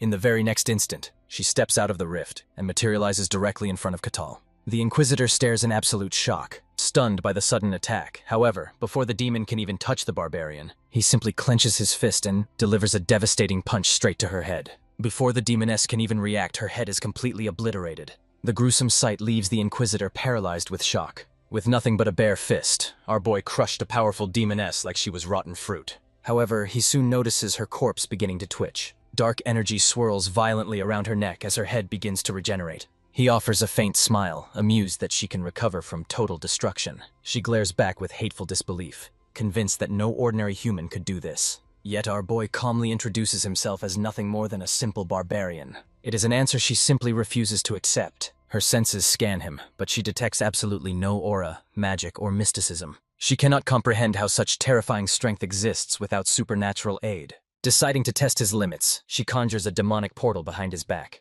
A wicked smile creeps across her face as she prepares to strike. She flashes through the void to attack from the rear, certain his mortal frame will crumble. But her smirk vanishes the instant the barbarian buries a devastating punch deep into her chest. A fountain of dark blood immediately bursts from her mouth. For the first time in her existence, she experiences true, agonizing pain. The impact launches her through the air like an insect caught in a hurricane. A massive gaping hole has been punched clean through her torso, and the force of her landing shatters the ground beneath her. A small crater forms beneath her. Trembling, she cannot comprehend how a simple punch carries such destructive power. Our boy calmly observes her regenerating once again. While she finally understands the terrifying truth, this strength is not enhanced by aura or magic. It is pure, overwhelming physical power. Catal grows genuinely curious about the mechanism behind her rapid regeneration. Without hesitation, he stomps the ground with such force that shockwaves crack the rocks around him. In an instant, he launches himself toward her at insane speed. The demon girl barely has time to guard and summons her demonic hammer before he closes the distance. His violent punch lands squarely on her face, smashing her headless body back into the ground once again. Dense dark energy erupts from her neck as her body becomes covered in a thick demonic aura. The barbarian watches in surprise as within seconds, her head regenerates once more and she rises again, fully restored. He smiles slightly, noticing that her head keeps returning every time it is destroyed, and he wonders if it might be her life source. Ashatiar is furious at this humiliation. She mocks the idea that brute force alone could defeat her, and senses that the barbarian is not even using his full strength yet. With pride, she declares herself the demoness of gravity, and asks how he dares to continue fighting her with only raw power. Our boy stares at her silently for a moment, and then calmly mentions that she is not very impressive. Those simple words shatter her demonic pride. Screaming in rage, she unleashes her true power. Dark gravitational energy gathers in her hands and forms a massive black warhammer. She swings it with enough force to crush giant boulders, but he blocks the attack with his bare hand. This causes her to freeze in shock as his grip suppresses the hammer's gravity completely. With a single punch, he shatters the weapon and, smashing her head apart for the third time. As she regenerates yet again, disbelief overwhelms her mind. Her gravity power can compress the weight of castle walls into a single strike. Yet an ordinary barbarian without even a trace of mystic power has not only stopped it, but destroyed her weapon as well. In rage, she fires a massive beam of dark energy at our boy, convinced this will end him. However, the barbarian does not step back. Instead, he stands firm and punches straight into the beam. His punch collides with the demonic energy, creating a massive explosion of white light. The overwhelming strength completely erases the attack, and the shockwave slams directly into a Shidi-R. From a distance, Akur watches in shock and terror, questioning what she is witnessing. According to legends, this demoness once destroyed an entire kingdom alone. Yet now that same legendary demoness is being brutally dominated by bare fists. Despite his overwhelming assault, our boy notices that her body is still regenerating. This makes him realize that killing her with pure physical force is nearly impossible. Hearing this realization, the demon girl reacts, and a cunning smile slowly creeps across her face. For the first time in her life, she feels truly overwhelmed by such intense pressure. Admitting his superior strength, she demands to know his true identity once more. Yet, he calmly repeats his claim that he is nothing but an ordinary barbarian. She knows it's a lie, but the mixture of fear and thrill strangely excites her. Deciding on one final test, her entire body dissolves into liquid dark energy, slipping out from beneath his feet and ascending rapidly into the sky. The witnesses watch in shock as the dark energy coalesces into a massive black sphere, ripping up the earth and pulling debris into its core. Hovering high above, the demon girl issues a challenge to the barbarian, declaring that she will now tear him apart with the full extent of her power. Channeling every ounce of her energy, she prepares her most devastating attack, shaping dark gravity into countless razor-sharp thorns aimed directly at him. Yet despite the apocalyptic display, he remains completely unfazed. Meanwhile, the Inquisitor instantly recognizes the extreme danger. She believes that brute force is useless here and that only divine power can stop the attack. With a shout, the demoness unleashes her final command. An endless torrent of dark thorns pours from the sky like black rain, yet our boy doesn't move an inch. Instead, he begins spinning his arms at absolutely blinding speed. A violent cyclone erupts, shattering every thorn to create an impenetrable shield of wind around him. Ashityar cries out in pure shock, unable to comprehend the sheer monstrosity standing before her. Her disbelief only deepens as our hero suddenly launches himself into the fray, accelerating with such explosive force that he instantly shatters the sound barrier. In that critical fraction of a second, the Inquisitor recognizes the opening and acts immediately. She chants a sacred verse from her scripture, commanding the divine light to purge all evil. The energy solidifies into a radiant axe that lands in the barbarian's grip, feeling like a direct gift from the gods. She screams that she has poured her remaining power into the blade and urges him to finish the job. He tightens his grip on the hilt and coldly declares that the battle ends here. With a mighty roar, he brings the axe down in a devastating vertical slash, cleaving straight through Ashityar's demonic form with terrifying ease. In that fleeting instant, the demoness realizes her defeat is absolute. Holy fire incinerates her from the inside out, forcing a scream of genuine agony from her throat. Moments later, her scorched body collapses to the ground, lifeless. Catal strolls over calmly and admits that the skirmish was actually somewhat entertaining.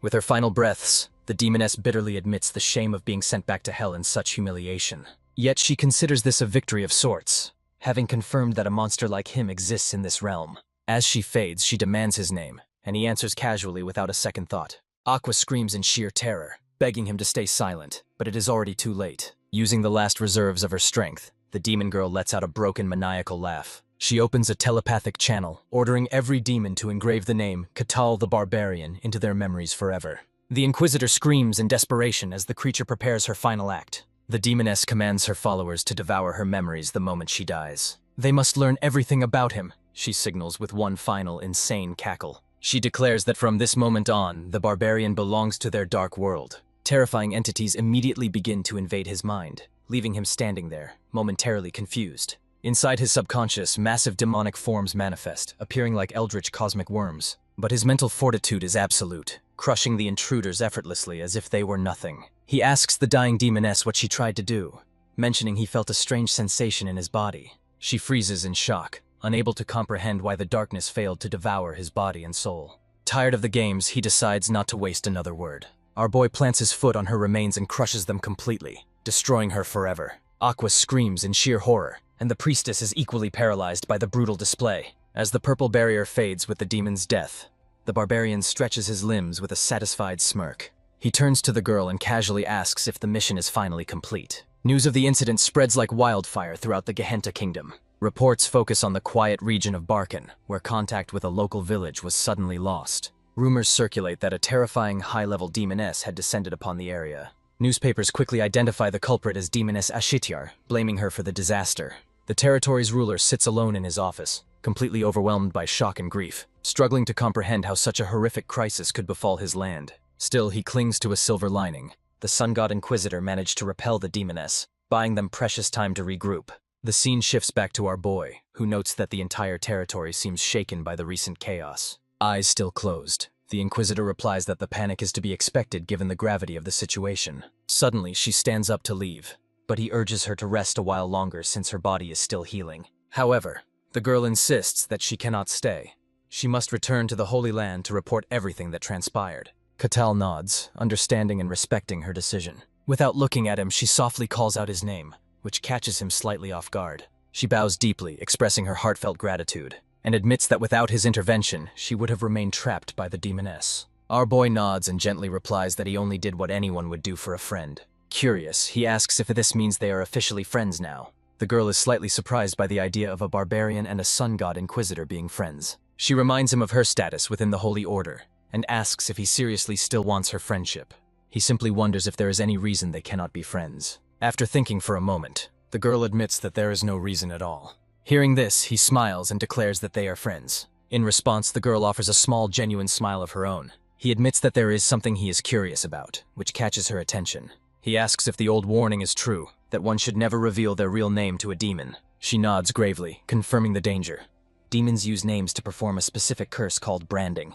It places an invisible, dark mark on a person's soul, acting like a beacon to attract other evil entities. This effectively turns the person into constant prey, hunted wherever they go. The only escape is to have the mark erased through an ancient baptismal ritual, or by dying. Concerned, he asks if he has already fallen victim to this branding. She reassures him, explaining that he is lucky and currently bears no mark. However, she warns that his name is now known to the denizens of Hell, and they will recognize him. Without a mark, they cannot locate him unless they meet face to face, though privately she knows he has been identified as a target. But since Hell lacks a way to track him down, it doesn't seem like an immediate threat. The Barbarian reflects on the battle, noting that despite his strength, he couldn't kill the demoness with physical force alone. Aquaz explains that demons are fundamentally different from normal creatures, and their nature is mysterious. She recounts history, explaining that the gods first created humans and gave them life. Humans were foolish and driven by instinct, yet the gods did not interfere in their world. Later, beings from another dimension invaded and slaughtered humans, prompting the gods to descend and name these aggressors demons.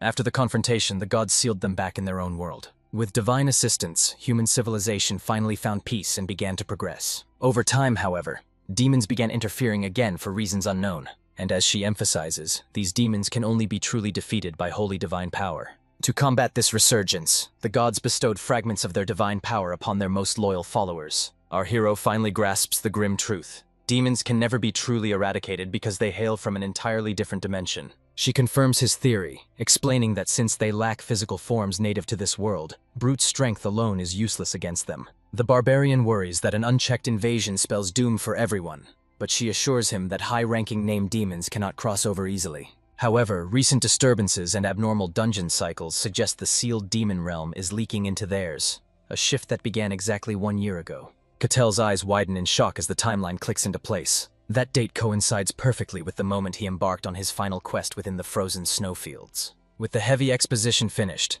the girl offers her gratitude one last time and prepares to take her leave. She extends an open invitation to visit her order, assuring him that he will always find a warm welcome among them. He offers a rare smile and promises to pay them a visit when he can. As they part ways, her carriage slowly rumbles forward, putting distance between them. Resting inside the cabin, she realizes that her body still hasn't fully recovered from the ordeal. Yet, duty calls. She must report to the Saintess immediately, though her thoughts keep drifting back to the Barbarian. She can't help but wonder why the Sun God never provided a single prophecy regarding such a mysterious and overwhelmingly powerful warrior. Elsewhere, deep within the Empire's Grand Palace, Master Cain strides through the ornately decorated corridors. The old man is visibly exhausted, drained by a grueling meeting with the Emperor. Suddenly, a sharp voice echoes through the hallway, interrupting his thoughts. The stranger casually remarks on how particularly haggard Cain looks today. Cain instantly tenses up and spins around to face a long-haired man he recognizes immediately. Standing before him is the Grand Master of the Magic Tower,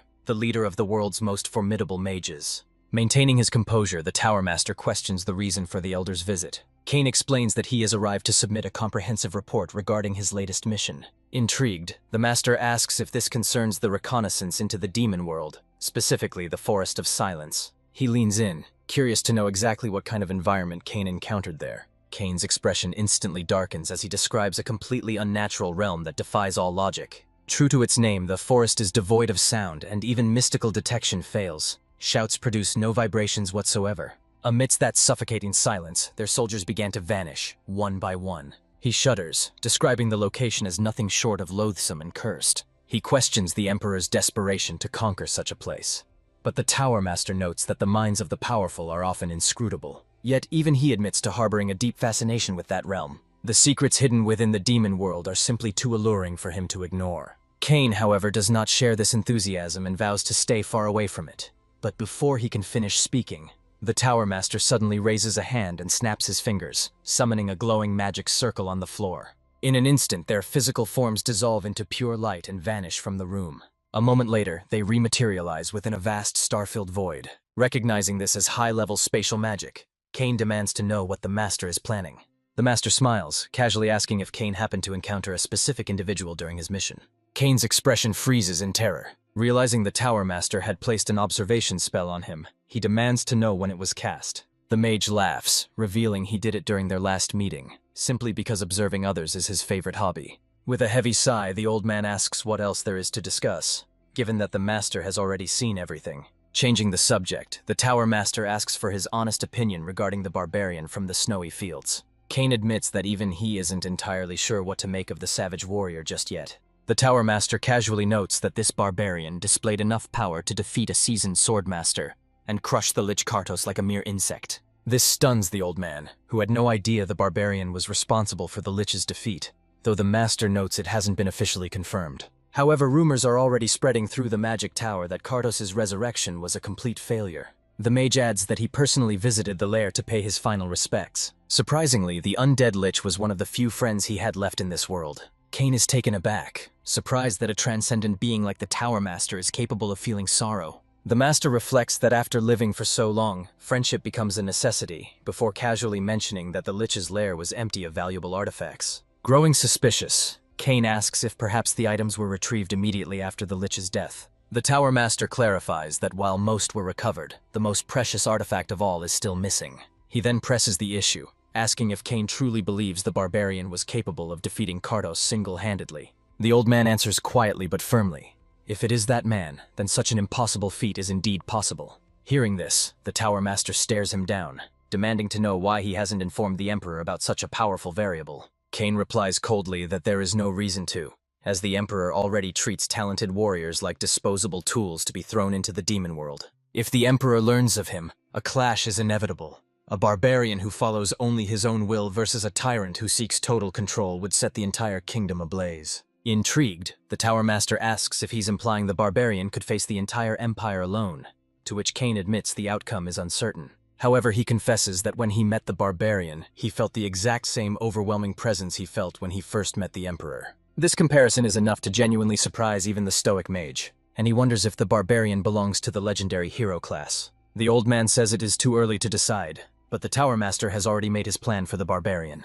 The scene shifts to the crowded streets of the Barcan territory. A woman walking ahead, and nearly falls. But our boy reacts instantly, stepping forward to catch her and stop her from hitting the ground.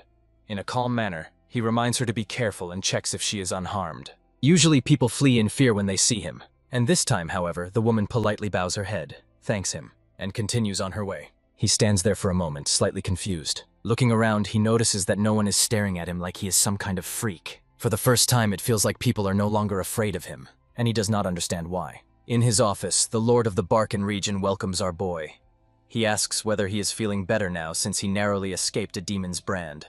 The barbarian calmly replies that nothing serious happened, then admits that he does not really understand what this brand even is. The Lord listens carefully and thinks to himself that he always knew the barbarian was strong, but defeating a demoness is on another level entirely. He stops himself from dwelling on that thought and explains that things around Catal seem to have changed. When our boy asks if he means the people of the territory, the Lord nods. He explains that the change is likely due to the rumors now spreading everywhere. The guards and mercenaries who survived the incident have begun talking openly, according to these rumors. After Aquas finally collapsed and the dust settled, only a single figure remained standing amidst the unconscious crowd. As the survivors slowly opened their eyes, they saw Lord Barcan, his axe bathed in a radiant, divine light. Rumors instantly took root that the Inquisitor had bestowed her power upon him, hailing him as the hero who fought the demon alongside the saint. Hearing this explanation, our protagonist finally pieces together how the narrative spiraled so far out of control. Lord Barcan offers a sheepish apology, admitting that by the time he tried to correct the record, the tale had already spread through the territory like wildfire. Catal dismisses the apology with a calm wave, noting that the misunderstanding is actually a blessing. It explains why the townsfolk are no longer terrified of his appearance. Barcan nods in agreement, confirming that the public no longer sees a monster, but a warrior who stands on the front lines against the demonic threat. The barbarian pauses to reflect, finally grasping the true weight and value of having a respectable reputation. Later, at the Mercenary Guild, Rosa greets him with a beaming smile, eager to congratulate him on a massive promotion. He is left completely stunned to learn he has skipped 3 entire grades, landing officially as a C-rank mercenary.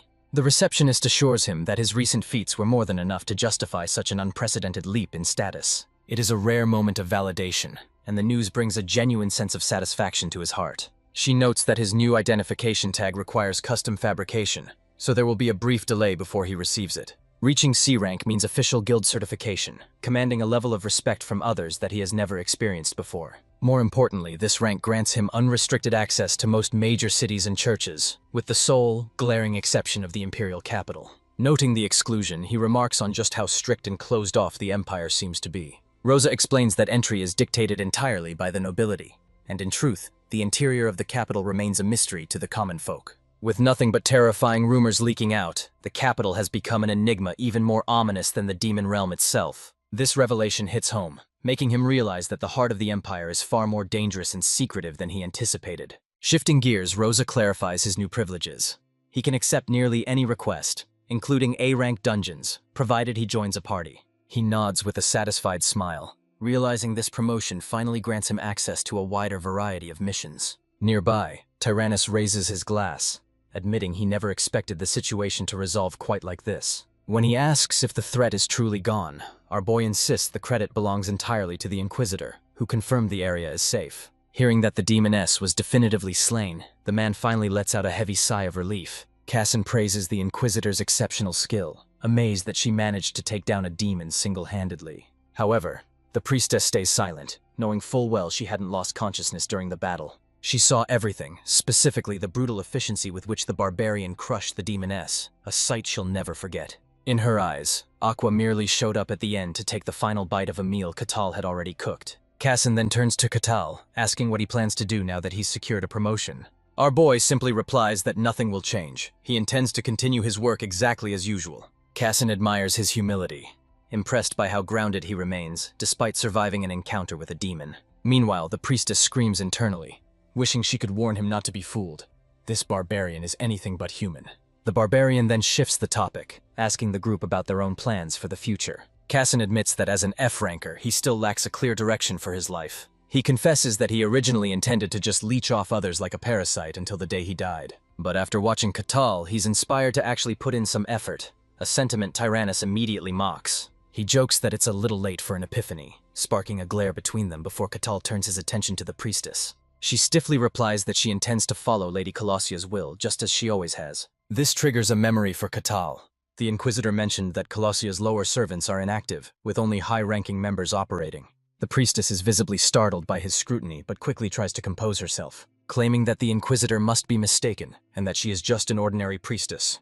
Our boy replies that he will take her word for it. However, the girl can't help but panic, wondering if he already knows everything, and is simply toying with her. Late at night, the mercenary guild is almost empty. Rosa is packing up, preparing to head home. When the door opens and a stranger walks in, wearing a hood, the man says he wants to submit a request. She looks at him with tired eyes, already thinking about overtime, and asks what kind of request it is. The man explains that it is an escort mission for 2 people, himself and a young girl. Rosa begins writing down the details and asks for the destination. When the man says the capital city of the Denian Kingdom, she freezes in shock. An escort mission to such a distant capital from a remote region like Barson is extremely unusual. She studies the man carefully and realizes that something is off, even though she finds him suspicious. She tentatively accepts the request and asks him to present identification. At the request for identity confirmation, the man hesitates briefly, before placing a metal card on the table. The moment Rosa sees it, she understands. It is a mercenary guild token, something that is not easily obtained.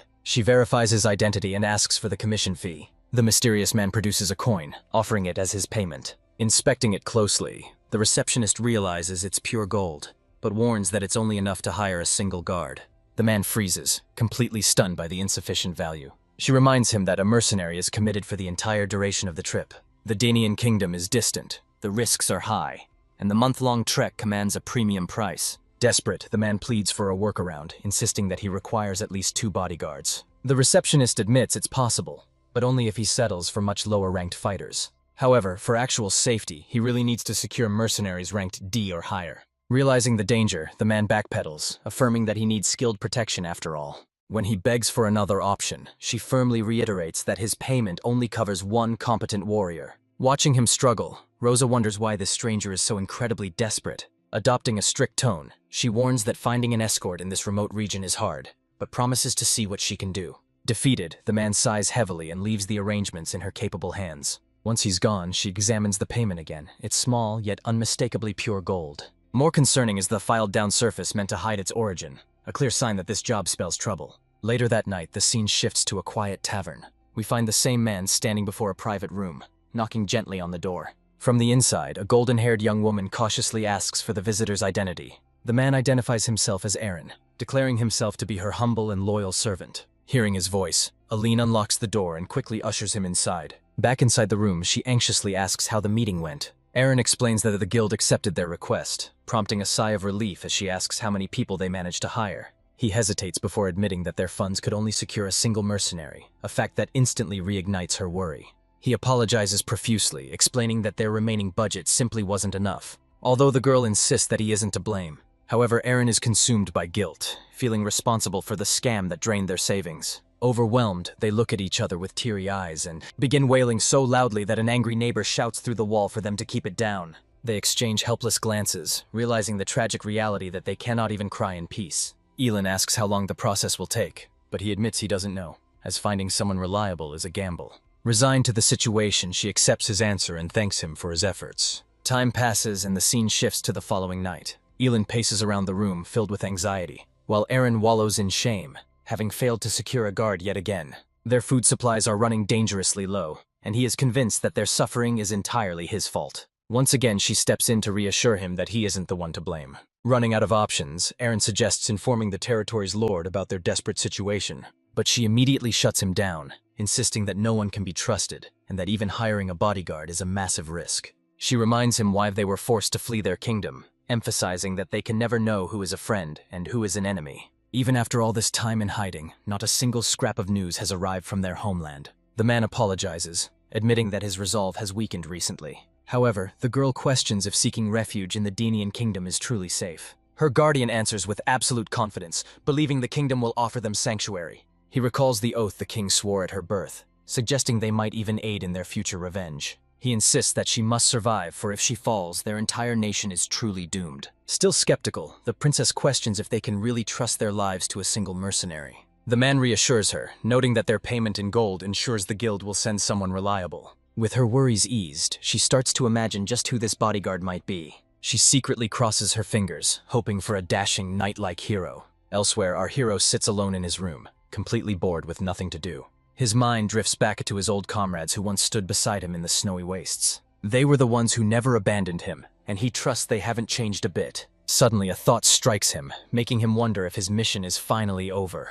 Ever since waking up in that frozen hellscape, the mission window had guided him, though he initially thought it was a dream. But the biting cold and monsters proved it was real, starting with his first task to survive for a week. Back then, the system was his lifeline, but since leaving the snowfields, no new orders have appeared. Now that the danger has passed, the sudden calm is actually making him restless. He begins to wonder if the system's quests were limited strictly to the snowfield. Regardless, he feels grateful for the help and decides to finally enjoy this world in his own way. The next day, the narrative shifts to the bustling mercenary guild, where Rosa hands him a fresh request. When he inquires about the nature of the mission, she explains that it is strictly an escort job. The journey will span several days, and all travel preparations are the sole responsibility of the mercenary. Hearing this, Catal notes that this will require some serious effort. The receptionist agrees, but adds that the payout is equally substantial. However, the whole setup feels too shady to be a simple errand. Just as she begins to tell him that he has the option to decline, he cuts her off, admitting that the suspicious nature is exactly what makes it interesting.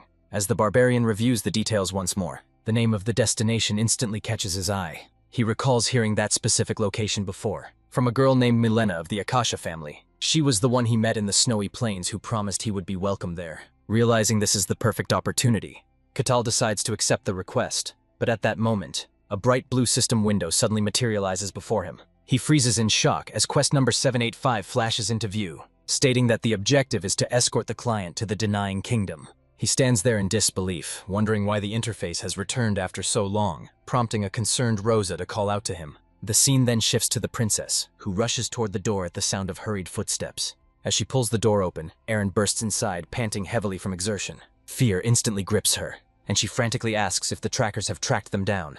But Aaron quickly waves off her panic, revealing that their request has actually been accepted. Her confusion lingers until he excitedly clarifies that the region's only C-rank mercenary has agreed to take the job. A massive wave of relief washes over her, and hope finally returns to her eyes. He confirms the good news and schedules the meeting for tomorrow, urging her to get some much-needed rest. Meanwhile, back with Catal. He stares silently at the mission window hovering in the air before him. He can't help but wonder why the system has suddenly reactivated after lying dormant for so long. As he mulls over the strange occurrence, a sudden realization begins to dawn on him. Perhaps the system's missions aren't strictly limited to the white snowfield after all. His expression darkens as he considers the possibility that a much deeper force is manipulating the system. Later, outside the mercenary guild, a heavy thunderstorm begins to brew. Aline and the old man sit in tense silence within the guild, waiting for their savior. The princess finds herself wondering exactly what kind of warrior is about to walk through that door. She envisions a rugged brute with sharp features and a body covered in battle scars. Suddenly, the sound of heavy footsteps echoes, and the door swings open. Rosa announces that the mercenary has finally arrived.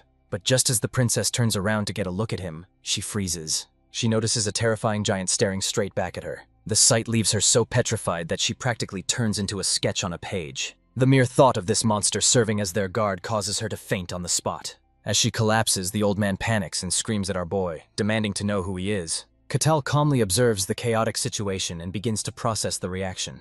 He realizes that it has been a long time since he has seen someone look so terrified. He asks Rosa if these two are the clients who hired him, and she nods in confirmation. She then formally introduces the Barbarian as their official escort. Hearing this, the old man explodes with rage, demanding that the guild change the mercenary immediately. The receptionist shoots him a cold glare, asking if he dares to doubt the guild's decision. She warns that questioning their judgment will void the contract, forcing a desperate errand to instantly backpedal. In that moment, our boy realizes that he has once again become a walking source of fear. Suddenly, the princess stands up and announces that she fully agrees with the guild's decision. The Barbarian is slightly surprised as she steps forward with resolve. She introduces herself politely and says she looks forward to working with him. The scene soon shifts to the outskirts of a forest. Our boy leads the way, but stops to mention that they should walk closer instead of lagging so far behind. Both of them look visibly nervous, quickly denying that there is any problem at all. They laugh awkwardly, with the old man adding that they haven't seen anyone suspicious so far.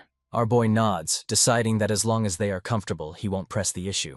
He turns back around and continues leading the way, making sure to keep a respectful distance ahead of them. The princess stares at his broad back, reflecting on the strange turn of events that led them here. Her mind drifts back to their tense meeting at the mercenary guild just the night before. The Barbarian had made it clear that from that moment on, they needed to place their trust in him. He swore their safety was guaranteed under his watch, though she had nodded with a heart full of doubt. Suddenly, Catal's voice snaps her back to reality as he announces that they'll be camping here for the night. He explains that it's getting too late to continue, and the visibility is dropping rapidly. It's hardly surprising, considering they only set out on this mission earlier that evening. Reluctantly, the pair exchange glances and nod in agreement. Our boy notices their hesitation, realizing their fear of barbarians runs far deeper than he initially anticipated. Turning away, he accepts that breaking down these prejudices is going to be a long-term struggle. Putting those thoughts aside, he begins preparing a suitable spot for them to rest. He activates the magical artifact he was gifted, ready to retrieve some supplies. He pulls out a massive tent and sets it on the ground, leaving the princess and the old man completely flabbergasted. Aaron exclaims in disbelief, unable to comprehend how a mere barbarian could possess such a high-tier item. Our boy calmly explains that he earned the treasure as a reward, after completing countless dangerous commissions. This revelation leaves them stunned into silence once again. He notes that there's only one tent for them to share, prompting the princess to hesitantly ask where he intends to sleep. He replies that sleeping under the stars is nothing new to him. Compared to the frozen wastelands, this is practically paradise. He offers to stand guard all night, recalling a month in the snowfields where he was hunted by monsters without a wink of sleep. Yet despite his confident reassurance, the girl refuses, insisting that he shouldn't overwork himself on their account. They debate the matter for a while until he finally relents and agrees to rest. However, he regrets backing down, as he had hoped this gesture would earn their trust. In reality, the pair is terrified to let their guard down, fearing he might murder them in their sleep. The next morning, the princess emerges from her tent looking exhausted, her anxiety having ruined her rest. She sees that the old man is equally fatigued, and both are absolute starving. The barbarian notices them and asks if they're hungry, noting that it's only natural since they haven't had a proper meal yet. The princess stares in shock as he tells them to wait while he whips up some breakfast. Moments later, he places a pan over the open flame and adds oil. With practiced ease, he begins prepping the ingredients. Both she and Aaron stand there, completely dumbfounded. They can't wrap their heads around the idea of a barbarian who knows culinary arts. Bewildered, the old man asks if he actually learned how to cook in the past. Our boy casually replies that it's simply a hobby of his. He explains that in the snowfields, people usually survived on raw meat and monster blood. However, he took those same harsh ingredients and taught himself to cook them, despite the risks. He recalls how difficult it was to start fires and prepare food in such a hostile environment. Yet, after countless failed attempts, he eventually mastered the craft. Now fully confident in his ability to cook anywhere, he whips up a flawless shrimp pasta dish and proudly presents it to them.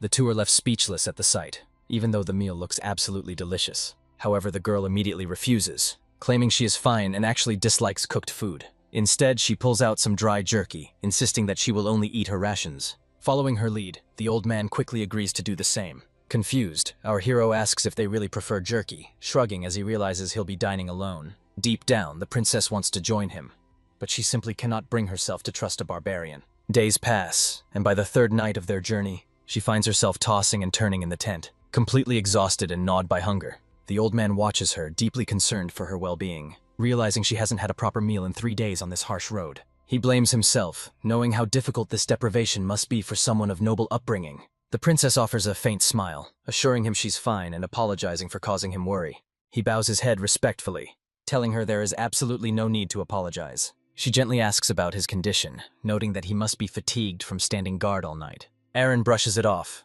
joking that old men don't need much sleep anyway. As she finally drifts off to sleep, he remains vigilant, watching over her, finally convinced that he would sacrifice his own life for her safety. The next day, our boy is busy by the fire, grilling up a feast of meat and fish. The other two sit quietly at a distance, picking at their own meager rations. However, the mouth-watering aroma is simply too much for the princess to bear. Suddenly, she stands and announces that she needs to step away for a moment. The barbarian asks if she needs the restroom, which shocks her into calling him rude. Realizing his social blunder, he quickly apologizes for the comment. This catches her off guard, since barbarians aren't exactly known for their remorse. She quietly excuses herself and heads into the woods, leaving the men to watch in silence. The old man remains seated, internally worrying about his princess. Noticing the mood, our boy calmly admits he knows they don't fully trust him yet. He continues turning the meat on the grill, keeping his focus on the cooking. He reminds the elder that he is human too, and capable of feeling hurt by their suspicion. Aaron is stunned by this vulnerability and slowly lowers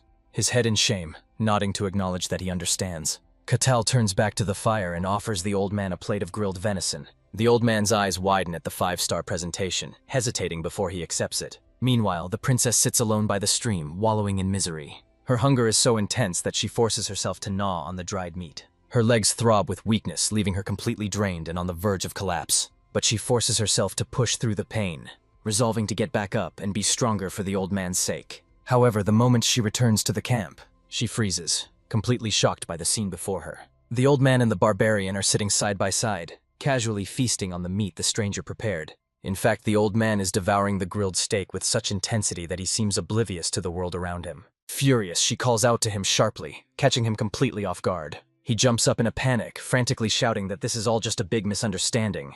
But before the old man can even explain himself, she steps forward, scolding him for forgetting their pact to stay vigilant against the barbarian and protect each other. Aaron cuts her off before she can spiral further. He insists that this barbarian might not be the dangerous monster they initially feared. Hearing this leaves her utterly confused, but at that exact moment, our boy finally speaks up, advising her to take a deep breath and calm down. He correctly deduces that their refusal of his food and their strict night watch schedule stemmed entirely from a lack of trust. Aaron hangs his head in guilt, admitting his mistake, while the princess nervously tries to deny the accusation. Our boy contemplates the awkward situation, trying to figure out the best way to bridge this gap. He reflects on the deep-seated prejudice against his kind, realizing that while he's ignorant of the outside world, other barbarians must have done terrible things to earn such hatred. He knows that simply pleading his case won't work given their fear. But suddenly, a brilliant idea strikes him. He steps forward and announces that there has been a massive misunderstanding, leaving both of them staring in confusion. With total confidence, our boy looks them in the eye and declares that he isn't actually a barbarian. Catal decides to spin a narrative, clarifying that while he was technically born a barbarian, he wasn't raised as one. Both of the girls are left completely dumbfounded, staring at him in utter confusion. Our boy recounts a tragic backstory, claiming his entire tribe was wiped out a week after his birth, and that a wandering adventurer found him and raised him as a civilized human. Of course, internally he admits he is just making this entire sob story up on the spot. He reflects that a well-timed lie is often the best medicine, framing himself as a cultured man with a savage origin. Upon hearing this explanation, the princess finally begins to lower her guard. Catal acknowledges that it's a lot to process, but hopes she will eventually see that he is just like them. He knows he's spewing absolute nonsense, but his goal is to manufacture sympathy, and it's working. The princess begins to realize how judgmental she was to reject his kindness earlier, solely because she had branded him as a barbarian. Shame floods her face as she quietly offers an apology, admitting that until now, she hadn't truly trusted him at all. Instead of taking offense, he gives her a gentle smile and assures her that everything is fine. This simple reassurance melts away the tension, and she visibly sighs in relief. Catal conceals a smirk of victory, noting that his manipulation was a complete success. Capitalizing on her guilt, our boy reaches out and suggests that from now on, she can place her faith in him. The princess freezes for a heartbeat, caught off guard, before smiling back and accepting his hand. While this unfolds, a shadow lurks nearby. A mysterious figure stalks them from the trees, the Tower Master we glimpsed earlier. Peering through his eye of observation, he is stunned that a barbarian as capable as Catal exists. He wonders what secrets lie within the White Wasteland to produce such a refined individual. Troubled by this anomaly, he decides to creep closer for a better look. But suddenly, our hero's instincts flare, and he snaps his gaze toward the trees. The Tower Master freezes in panic, unsure if he's actually been spotted. The princess notices the sudden shift in his demeanor and asks what's wrong. With eerie calm, he warns her of an intruder and tells her to hold her ground. Moving with blinding speed, he launches himself into the air, descending on the mage like an apex predator. The Tower Master's eyes widen in sheer terror. He desperately erects a flame barrier to protect himself, but it's futile. The barbarian smashes straight through the defense, scattering magical debris in all directions. The Tower Master's mind races in total disbelief. He screams internally, refusing to believe what just happened. That shield was strong enough to stop a ballista, yet it shattered instantly. In the blink of an eye, he finds himself pinned to the dirt like a common criminal. The barbarian coldly threatens to snap his neck if he tries anything stupid. Cornered and out of options, the Tower Master suddenly blurts out that he admires him. Completely baffled, our boy asks if the mage is actually talking about him. The man quickly nods, and when asked for his identity, the disguised Tower Master offers the name Patrick. Moments later, the barbarian hoists him up like a rag doll and hauls him over to the campsite. Dangling helplessly, the mage wonders if this is how Cain was treated as well. Just then, the princess approaches Catal to ask about their new captive. He explains that the guy was stalking them, but now claims to be nothing more than an enthusiastic admirer. The explanation leaves her looking even more confused than before. Patrick quickly interjects, explaining that he's always dreamed of becoming a powerful adventurer. He insists that he looks up to the barbarian as his ultimate role model, especially after witnessing him assist the Inquisitors in their battle against demons. Of course, every word is a lie. The Tower Master simply concocted the story to get closer to the barbarian. Hearing this sob story, our boy asks one last time if that really is the only reason he was following them. Feigning innocence, the Tower Master flashes a harmless smile and insists he just couldn't help himself. Despite the flattery, the barbarian decides he can't just release a potential threat without knowing if he's safe. Suddenly, a brilliant idea strikes him, and a wicked grin spreads across his face. Here we have one of the greatest mages of all time, the head of the Magic Tower, a lich disguised as a human named Patrick solely to observe this barbarian. However, his plan has backfired spectacularly, leaving him bound and at the mercy of the very man he meant to study. After ensuring the knots are tight and secure, our boy announces that it is time to get moving. The group continues down the forest path, dragging a reluctant Patrick along for the ride. Now that he's closer, he takes a moment to properly analyze the barbarian. Suddenly, Cain's earlier warnings make perfect sense. Catal operates on a completely different tier of speed and raw power, possessing enough might to shatter magic with nothing but physical force. It forces him to question whether this barbarian belongs to the legendary hero class. Just then, the princess quietly calls his name, causing him to pause. Glancing over his shoulder, he calmly asks if she's finally ready to spill the truth. She freezes in shock, realizing that he was aware of her deception the entire time. Our boy explains that it was fairly obvious she and her guards were concealing something. However, he sympathizes with her position, noting how difficult it is to trust a stranger. The princess offers a sincere apology and admits she's ready to come clean. Once she explains, he can decide whether or not to abandon the mission. But before she can utter another word, he cuts her off, sensing an approaching presence nearby. Moments later, a squad of armored knights emerges from the tree line. The princess's eyes widen in recognition, though not with joy. The knight commander steps forward, bowing politely as he introduces himself as Lucento Edenheimer.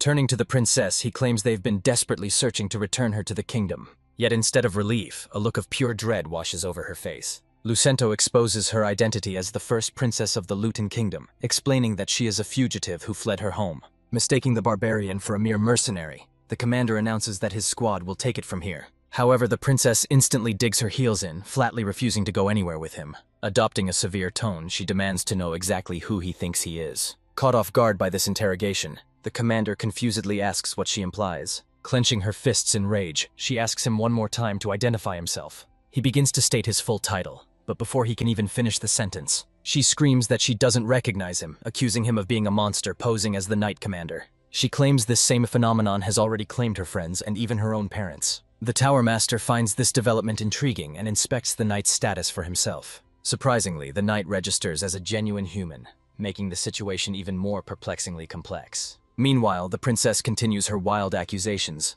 claiming he intends to devour her and the kingdom. The Knight Commander simply watches in silence as she screams about taking her revenge. He eventually turns to his subordinates, solemnly remarking that Her Highness has lost her mind. This dismissal only fuels her fury further, but he counters by asking if she truly believes she is the only person in the castle who hasn't changed. That question hits home, causing her to pause as she struggles to find an answer. Seizing the moment, the Knight Commander extends his hand and urges her to return with him. The princess freezes in place, completely paralyzed by fear, but in her mind, she refuses to let it end like this. Just as the commander is about to reach her, our boy steps directly between them, shielding her and taking everyone by surprise. The commander warns him to step aside, but he respectfully refuses to budge. Left with no other choice, the Knight Commander charges forward, only for our boy to grab him by the helmet and toss him backward like a ragdoll. The other knights stare in horror at their leader's instant defeat. In his defense, the barbarian is just protecting his client, so the violence is justified. The commander struggles back up, asking if he actually believes the girl's story. The barbarian replies that as a mercenary, trusting his employer is part of the job. For some reason, these words send a jolt of emotion through the princess. Hearing this, the Knight Commander scoffs that they are all delusional.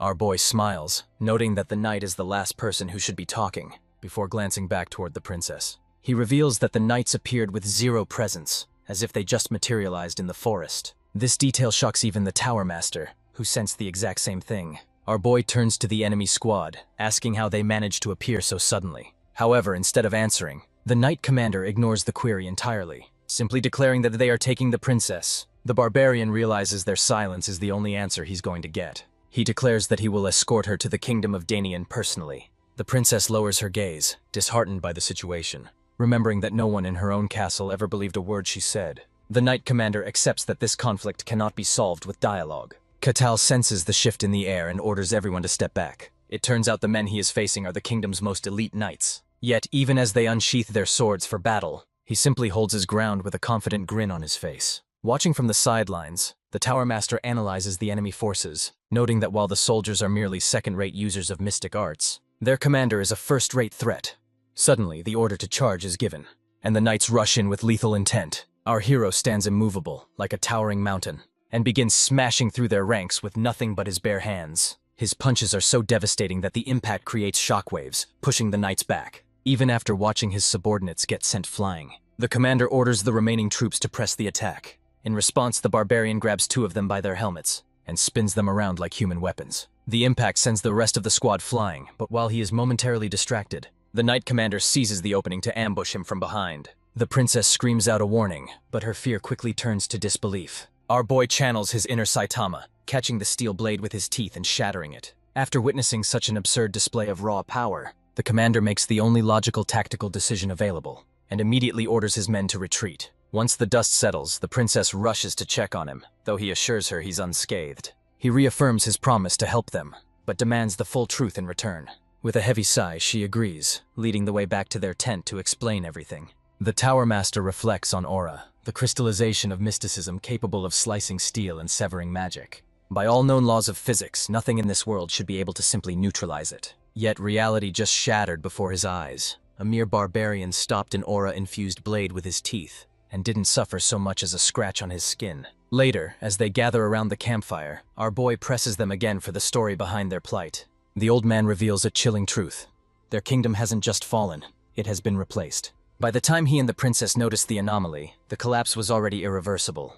The barbarian asks if this corruption is the true reason they were forced to flee. Aaron admits that staying behind would have meant being overwritten, just like everyone else. His voice trembles as he reveals this began a year ago, causing a sudden shift in our hero's expression. He wonders if this is merely a coincidence, recalling similar details mentioned by the Inquisitor. During their previous mission, she warned him about the abnormal dungeon spawns and the strange entities invading their world. It all began a year ago, though he hadn't given the information much thought back then. Yet it aligns perfectly with the odd rumors he heard during his recent quest in the snowy wastelands. His train of thought is cut short as the old man presses on with his grim tale. Sensing that something was wrong, he and the princess ordered the court mages to launch an investigation. But they never found the cause. The only tangible change was in the demeanor of the people themselves. When Catal asks how they managed to spot the difference in the first place, the old man lowers his gaze, admitting that the feeling is difficult to put into words. Even though they spoke and acted the same, their very presence became suffocating and unbearable. Hearing this, our hero asks if they were relying solely on their intuition. The old man confesses he was skeptical when the princess first mentioned it, until he started witnessing it firsthand. His role was to manage and supervise the castle's servants, so he knew them well. Among them was a particularly timid girl named Cassie. She was once fragile enough to be terrified by simple ghost stories, but suddenly, she stopped reacting entirely. Initially, he dismissed it, assuming she had simply outgrown her childish fears. However, a subsequent incident completely changed his perspective. Her duties included maintaining the heavy statues, and given her anxious nature, she constantly feared they might topple over and crush her. However, one day her worst nightmare came true, and a massive statue came crashing down. She barely managed to dodge the strike in time, yet her only concern was the punishment she might receive for failing. In that split second, he realized the girl standing before him wasn't actually Cassie. Although her mannerisms were identical, he could tell she was an entirely different entity. After testing this theory on others in the castle, he discovered that most had already been replaced. This terrifying realization is exactly why they fled, fearing they might be the next victims. However, our protagonist is still puzzled about why they're specifically targeting the Danian kingdom for refuge. The princess explains that the king of Danian possesses the unique ability to make a human declaration. Ages ago, humanity lived alongside various other species without distinction, but one man harbored a desire to establish a kingdom exclusively for humans. He beseeched an unknown god to grant his wish, and as a result, he was bestowed with a gift. He gained the supernatural power to instantly distinguish between humans and non-humans. That man became the founder of Danian, and his descendants inherited the ability to expose imposters. Our boy grins, amused that such convenient magic actually exists in this world. He correctly guesses their plan is to use that power to secure undeniable proof, agreeing that it's a solid strategy. The princess glances at him with concern, asking if he is truly comfortable with this course of action. But he simply assures her that nothing has changed regarding their original agreement. Relieved, she offers her sincere thanks and promises to grant him any reward he desires once the mission is complete. The barbarian flashes a smile, telling her that he'll definitely be looking forward to collecting that prize. The old man, however, seems to have a completely different reaction to the conversation. Later, once the others have drifted off to sleep, our boy sits with the tower master, who questions if he truly believes the princess. He admits that while he isn't certain, her story remains a possibility. The Tower Master grimly reveals that the knights they fought were actually human, but our protagonist is already well aware of that fact. To make matters worse, he has effectively antagonized an entire nation. Even if the princess is telling the truth, he could face severe consequences simply for involving himself in this mess. The old man questions if he really accepted this contract merely to serve as an escort. After a brief heavy silence, our boy stands up and admits that the escort job isn't his primary motivation. He simply believes it would be a tragedy to miss out on a story this interesting. The Tower Master breaks into a cold sweat, realizing that this entire crisis is nothing more than a game to this monster.